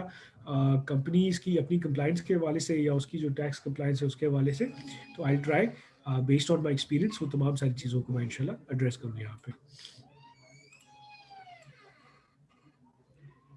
अच्छा जी, अच्छा ये बड़ा एक अच्छा इंटरेस्टिंग इनका क्वेश्चन है। ये कह रहे हैं कि हमें बताएं कि लीगली स्पीकिंग हम अपने टैक्सेस को for a limited liability company कैसे मिनिमाइज करें। अच्छा, ये आप जो बेसिकली बात करें ना, टैक्स प्लानिंग की बात करें, और ये बहुत आई रियली अप्रिशिएट आपके इस क्वेश्चन को भी कि आप के लोग अक्सर ये पूछते हैं कि भाई आप भी बताएं कि हम टैक्स चोरी, टैक्स इवेजन कैसे करें। वो गलत है, वो गैर कानूनी भी है, गैर अखलाकी भी है। इन्होंने पूछा कि आप बताएं कानून के दायरे में अंदर रहते हुए हम किस तरीके से अपने टैक्स इंसिडेंस को कम करें. This is the right question to ask. अब इसमें आपके पास बहुत सारे ऑप्शंस अवेलेबल हैं. ये इंशाल्लाह I would very strongly recommend. ये तमाम चीज़ें जानने के लिए अच्छा है कि आप किसी अच्छे कंसल्टेंट के साथ टच में आ जाए. लेकिन ब्रीफली अगर मैं आपको बताऊं, सो एक चीज़ होती है जिसे टैक्स क्रेडिट्स कहा जाता है. इससे क्या होता है, ये वो ऐसी एक्टिविटीज़ हैं जैसे फॉर एग्जांपल अगर आप इन्वेस्टमेंट करते हैं, डोनेशंस देते हैं, इससे आप अपने टैक्स इंसिडेंस को कम कर सकते हैं. ये तो एक तरीका है. लेकिन कुछ चीज़ें हैं जिसमें आपको स्ट्रेट अवे एग्जाम्पशन मिल जाती है, क्योंकि क्रेडिट से आपकी लाइबिलिटी कम होगी, कंप्लीटली ख़त्म नहीं होगी. अच्छा, एग्जाम्पशंस आपको कहाँ मिलती है? अगर तो फॉर एग्जांपल आप कोई एक स्टार्टअप फॉर्म कर रहे हैं, नई एक कंपनी बना रहे हैं जिसका काम थोड़ा टेक्नोलॉजी रिलेटेड है या इवन रिमोटली भी उससे थोड़ा पर्टेन करता है, तो आप स्टार्टअप की एग्जाम्पशन ले सकते हैं 3 सालों की. कुछ उसकी रिक्वायरमेंट्स हैं वो आपने फॉलो करनी पड़ेगी, 3 सालों की एग्जाम्पशन हो जाएगी. वरना फिर एक ये भी होता है कि एक फॉर्म ऑफ बिजनेस है, एक स्पेसिफिक क्लॉज है सेक्शन 65D, उसमें आपको 5 सालों तक का टैक्स हॉलिडे मिल जाता है अगर आप एक प्राइवेट लिमिटेड कंपनी बना के अपना बिजनेस कर रहे हैं. 5 सालों तक का टैक्स हॉलिडे. तो ऐसे बहुत से डिफरेंट क्लॉजेज हैं, लेकिन उनकी फिर डिफरेंट डिफरेंट रिक्वायरमेंट्स भी होती हैं. तो इस वजह से ज़रूरी है कि अपने स्पेसिफिक सर्कमस्टांसेस को समझने के लिए और किस तरीके से इन प्रोविजंस की रिक्वायरमेंट्स आपके ऊपर अप्लाई हो रही है, तो आप you should get in touch with a good consultant इंशाल्लाह. अच्छा जी, अगला क्वेश्चन, जनरल पार्टनरशिप को आप थोड़ा एक्सप्लेन करें डिटेल में. अच्छा, ये आई ट्राई कि इसको और मैं थोड़ा क्विकली रिकैप आपको दे दूं. सो जो जनरल पार्टनरशिप है, इस ये now this can be a registered और अनरजिस्टर्ड. अच्छा, रजिस्टर्ड ये कहाँ पे होगी अगर आप कराना चाहें तो, क्योंकि ये भी मैंडेटरी रिक्वायरमेंट नहीं है. ये government of provincial government, basically आप सिंध में है तो गवर्नमेंट ऑफ सिंध, पंजाब में है तो गवर्नमेंट ऑफ पंजाब, उनके प्रोविंशियल एक इदारा होता है जिसे रजिस्ट्रार ऑफ फर्म्स कहा जाता है. वहाँ पे आप इसे रजिस्टर करा सकते हैं. नहीं आप कराना चाहें कोई मसला नहीं, आप और मैं मिल गए, हमने कहा कि हम एक काम कर लेते हैं, आपस में काम शुरू करते हैं पार्टनरशिप बेसिस पे. सो बिस्मिल्लाह, आप शुरू करें. हमसे कोई भी पूछ नहीं सकता, हमें कोई भी रोक नहीं सकता. बस इसका एक काम करना होगा. अगर तो उसका हम बैंक अकाउंट पार्टनरशिप बेसिस पे खोलना चाहते हैं, हम चाहते हैं कि आप और मैं, हम दोनों के पास जॉइंट सिग्नेटरी होना चाहिए अकाउंट का, तो इसका एक पार्टनरशिप का एनटीएन हमने बनाना पड़ेगा, टैक्स में रजिस्टर इसको कराना पड़ेगा. तो वो एक स्टेप है जो आपने लेना है. बाकी आप इसको ऐसे राइट अवे अनरजिस्टर्ड तरीके से भी काम इसका शुरू कर सकते हैं, इसमें कोई कबात नहीं है. अच्छा, एक इनका क्वेश्चन है कि अगर हम जीएसटी रजिस्टर्ड है या हम एससीसीपी में है तो क्या हम कैश कस्टमर्स को डील कर सकते हैं या नहीं. अच्छा, ये अब आपका सो जब आप कह रहे हैं ना कैश कस्टमर को डील कर सकते हैं या नहीं, जीएसटी या एससीसीपी आपको कैश कस्टमर्स से कैश लेने से मना नहीं करता. जैसे मैं आपको एग्जांपल दूं, ये बड़े बड़े आपकी जो टेक्सटाइल्स की जायंट्स हैं, गुल अहमद है, आइडियाज़ है, खाड़ी है, ये सारे देखिए ये क्या करते हैं, कैश में काम करते हैं. आपसे कैश में आपसे कलेक्शन करते हैं, बैंक भी होता है, कैश भी होता है, लेकिन उसके बाद अलबत्ता ये ज़रूर करते हैं कि वो कैश को ले जाके अपने बैंक में जमा करा देते हैं कि भाई आज की हमारी कैश की सेल ये थी. तो ये आपने करना होगा, लेकिन आप कैश में बिल्कुल काम कर सकते हैं. ये दोनों चीज़ें आपको मना नहीं करती कि आप कैश में काम ना करें.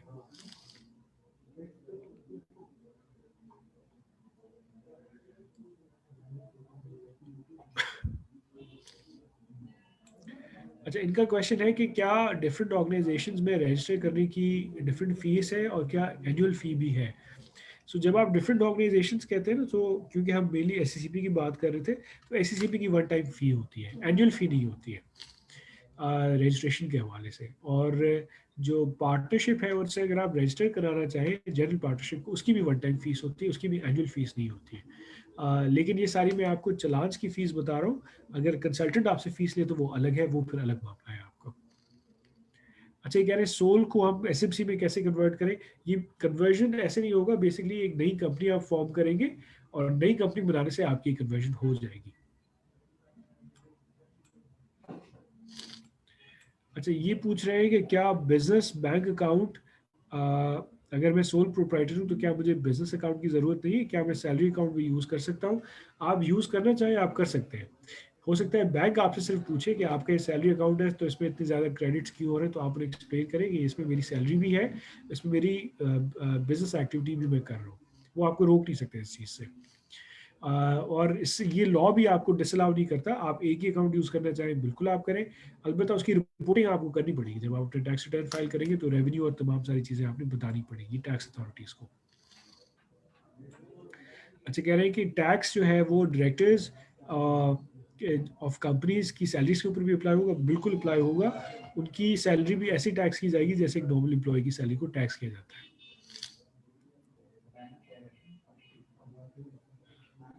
अच्छा, ये कह रहे हैं कि कितना टाइम लगता है डॉक्यूमेंट सबमिट करने में, इनकॉर्पोरेशन सर्टिफिकेशन लेने में। आप ये टर्न अराउंड टाइम बड़ा कम हो गया है आजकल। आप लेकिन ऑन द आउटसाइड एक हफ्ता जहन में रखें, वरना उससे कम में भी ये हो जाता है। एक तो एक क्विक प्रोसेस भी है, एससीसीपी उसके एक्स्ट्रा पैसे चार्ज करता है। वो ये क्लेम करते हैं कि 4 घंटों के अंदर अंदर हम आपकी कंपनी को इनकॉर्पोरेट कर देंगे, provided everything is made available to अस।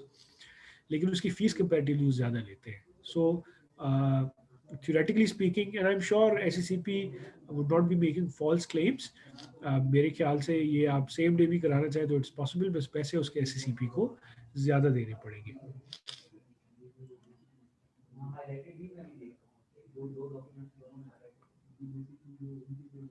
अच्छा, ये कह रहे हैं कि हम सक्सेशन, अच्छा SMC में सक्सेशन कैसे करें।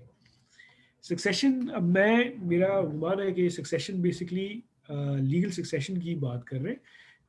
असल में सक्सेशन एक तो मैनेजमेंट की सक्सेशन होती है, एक शेयर्स की ट्रांसफ़र होगा। सो आफ्टर फॉर एग्जांपल आपके लीगल एज को शेयर्स तो वो ट्रांसफ़र हो जाएंगे, that is not an issue, उससे पूरा का पूरा बिजनेस ही वो ट्रांसफ़र हो जाएगा। लेकिन मैनेजमेंट की succession that is a different matter. क्या आप नहीं है तो आपके इन प्लेस कोई सीनियर मैनेजमेंट है जो इस मैटर को टेकअप करे, या कोई सीईओ है इन प्लेस जो इस मैटर को टेकअप करे। This is something that needs to be taken into account. वरना जो है ये बिल्कुल भी पॉसिबल, अदरवाइज इट्स इतना मुश्किल नहीं है इसकी सक्सेशन को इंश्योर करना। लेकिन यह है कि एक होता है ना, आप एक सोल बेसिस पे काम कर रहे हैं, या आपने कंपनी तो बना दी, लेकिन पीछे क्या आपकी कोई इदारा है जो कि इस चीज़ को टेकअप करे। This is also very important. अच्छा, कह रहा है मैं कंसल्टेंसी फर्म ओपन करना चाह रहा हूँ, मैं सोल प्रोप्राइटरशिप की तरफ जाऊँ या सिंगल मेंबर कंपनी। ये अब आप इसकी बेसिस पे डिसाइड। अमूमन जो कंसल्टेंसी फर्म्स होती हैं वो प्राइवेट लिमिटेड कंपनीज अमूमन नहीं होती, कुछ होती भी हैं, लेकिन ये आई वुड रेकमेंड कि थोड़ा आप डाउन द लाइन थोड़ा और पुख्ते हो जाए अपने बिजनेस के अंदर, फिर आई वुड से कि आप सिंगल मेंबर कंपनी की तरफ चले जाएं। अच्छा, ये कह रहे हैं कि इंपोर्ट और एक्सपोर्ट बिजनेस सर्विस या सर्विस और विद फैक्ट्री को रजिस्टर कराने का तरीका क्या है। अच्छा, इंपोर्ट और एक्सपोर्ट के अंदर ये बाकी सारी जो चीज़ें मैंने आपको बताई ना, ये सारी सेम अप्लाई होंगी। सिर्फ एडिशनल आपको ये करना होगा कि पाकिस्तान कस्टम्स में एक वीबॉक की आईडी आपको लेनी पड़ेगी अपनी। उसके लिए फिर कुछ मैंडेटरी रिक्वायरमेंट्स हैं। आपका सेल्स टैक्स होना चाहिए, चेंबर ऑफ कॉमर्स की आपकी मेंबरशिप होनी चाहिए, और बाकी एनटीएन बाकी सारी चीज़ें सेम है। तो वीवॉक की एक आईडी लेनी पड़ेगी, वो दैट इज समथिंग जो कि एक्स्ट्रा आपको करना पड़ेगा। फैक्ट्री अलग से रजिस्टर नहीं करानी पड़ेगी, जो बिजनेस है उसके अंदर फैक्ट्री भी आपकी रजिस्टर हो जाएगी। अच्छा, कैन बिजनेस एड्रेस में वर्चुअल ऑफिस, बिल्कुल आप वर्चुअल ऑफिस कर सकते हैं। अच्छा, ये कह रहे हैं कि वर्चुअल ऑफिस अगर मैं रखना चाह रहा हूँ शेयरिंग पे, तो वो सेल्स टैक्स में तो बिल मांगते हैं। आप उस प्रेमिसेस का भी बिल दे सकते हैं, या आप नहीं करना चाहते तो आप अपने जैसे फॉर एग्जांपल घर है उसको अपना बिजनेस एड्रेस मैंडेट करा के उसका भी आप बिल वगैरह दे सकते हैं, ये भी पॉसिबल है।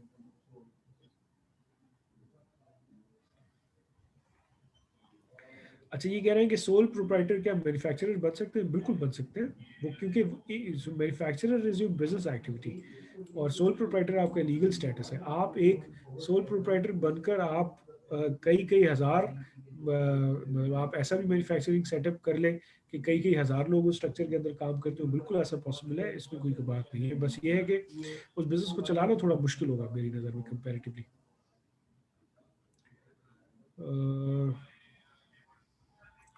So that was most of the questions. अगर हमारे पास कुछ और फर्दर क्वेश्चंस नहीं है तो मैं फिर आपसे इजाज़त लूँगा।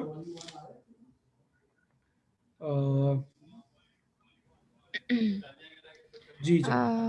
जी sir, I would request participants कि अगर आपके पास कोई मजीद क्वेश्चंस हैं तो आप लिख लीजिए, otherwise I would like to thank you mister Farooq Rashid sir, despite of not feeling well उन्होंने हमें No, my टाइम दिया. pleasure. I really appreciate this point sir कि मेरी रिक्वेस्ट आपने एक्सेप्ट किया और इसको कंटिन्यू किया.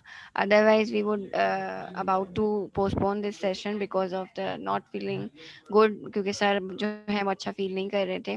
लेकिन फिर भी thank you so much sir once again for joining us. Hey, it was my Participants, great pleasure. Thank you so much. Thank you. thank you so much sir. And yes, I am not seeing any much questions, so I would thank you all the participants as well for being with us till now, and thank you so much once again. I am thank you Chandni, now. आप मेरे ख्याल से लोग असल में कुछ पूछना चाह रहे हैं कि हम इसकी प्रेजेंटेशन की कॉपी सब्सिक्वेंटली कहाँ में मिल सकती है। जी जी सर, तो बिल्कुल. एक तो अब मेरे ख्याल से आपने फेसबुक लाइव भी इसको किया है, तो आप सब्सिक्वेंटली इसकी रिकॉर्डिंग वहाँ पे देखना चाहें तो वहाँ पे भी आप देख सकते हैं, स्मीडिया का जो एग्जैक्टली. ऑफिशियल फेसबुक है वहाँ पे। और इसकी कॉपी भी आपसे रिक्वेस्ट की जा सकती है चांदनी। यस सर, अगर आप लोगों को इसकी पीडीएफ फाइल चाहिए तो आप मुझे हमें ईमेल कर सकते हैं. Email will be share to you through chat. अभी मैं थोड़ी देर में आपके साथ शेयर कर देती हूँ. ऑल्सो हमारा रिकॉर्डिंग जो है इस वेबिनार की जो रिकॉर्डिंग है वो आपके फेसबुक पेज, हमारे फेसबुक के ऑफिशियल पेज पे आपको मिलेगी, तो आप वहाँ से भी ये पूरा वेबिनार देख सकते हैं. इसके अलावा कोई भी आपको मज़ीद क्वेरी है जो आप जानना चाहते हैं तो आप हमारे नंबर 0211111145 पर कॉल करके और कनेक्ट होके अपॉइंटमेंट ले सकते हैं. 100 से रिलेटेड आपके कोई भी क्वेश्चंस हैं तो हमारे रिप्रेजेंटेटिव से आप इसी नंबर पे बात कर सकते हैं. 0211111145. Thank you so much once thank you again so much. Everyone तमाम फॉर पार्टिसिपेंट्स के लिए ज्वाइनिंग अपना अस. ख्याल रखिएगा। Thank you. अल्लाह Allah हाफिज़। Hafiz. I am sharing the email on which you can email us for the PDF file of this presentation. Thank you. Thank you Chandni, अल्लाह हाफिज़।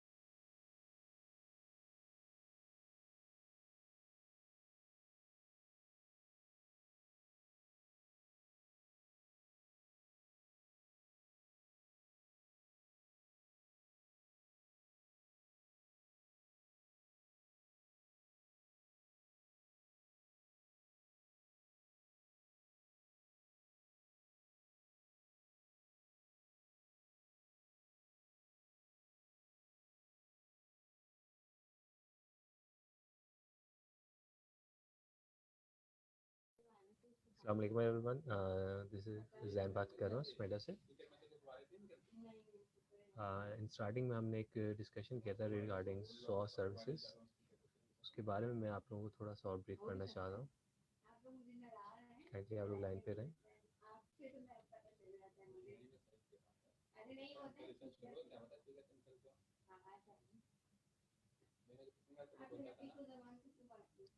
ओके, सो जस्ट मेरा one window services है, उसके बारे में अगर आप लोगों के कोई सवाल हैं तो आप अपने चैट के अंदर भी मुझसे कर सकते हैं.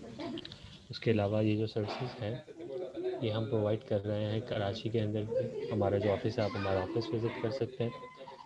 और स्पेशली वो लोग जिनका बिज़नेस ऑलरेडी एग्जिस्ट करता है और वो रजिस्टर्ड नहीं है, वो अपना बिज़नेस इस सर्विस से रजिस्टर करवाते हैं. इसके अंदर हम एक ग्रांट भी प्रोवाइड कर रहे हैं 25,000 की.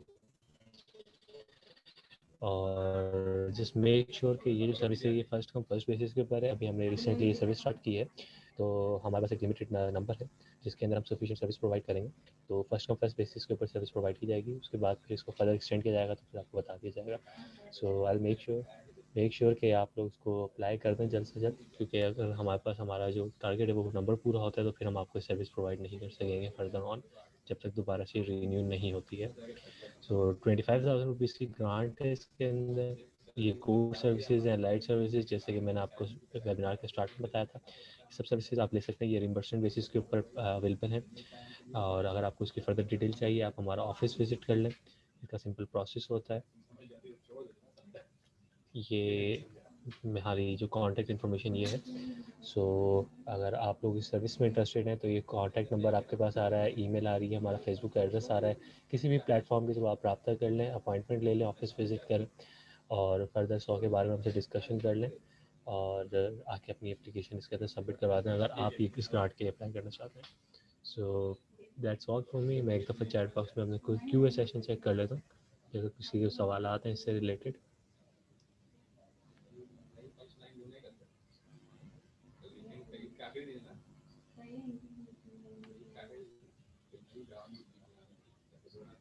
ठीक है, so far there is no question regarding so thank you so much everyone for your participation।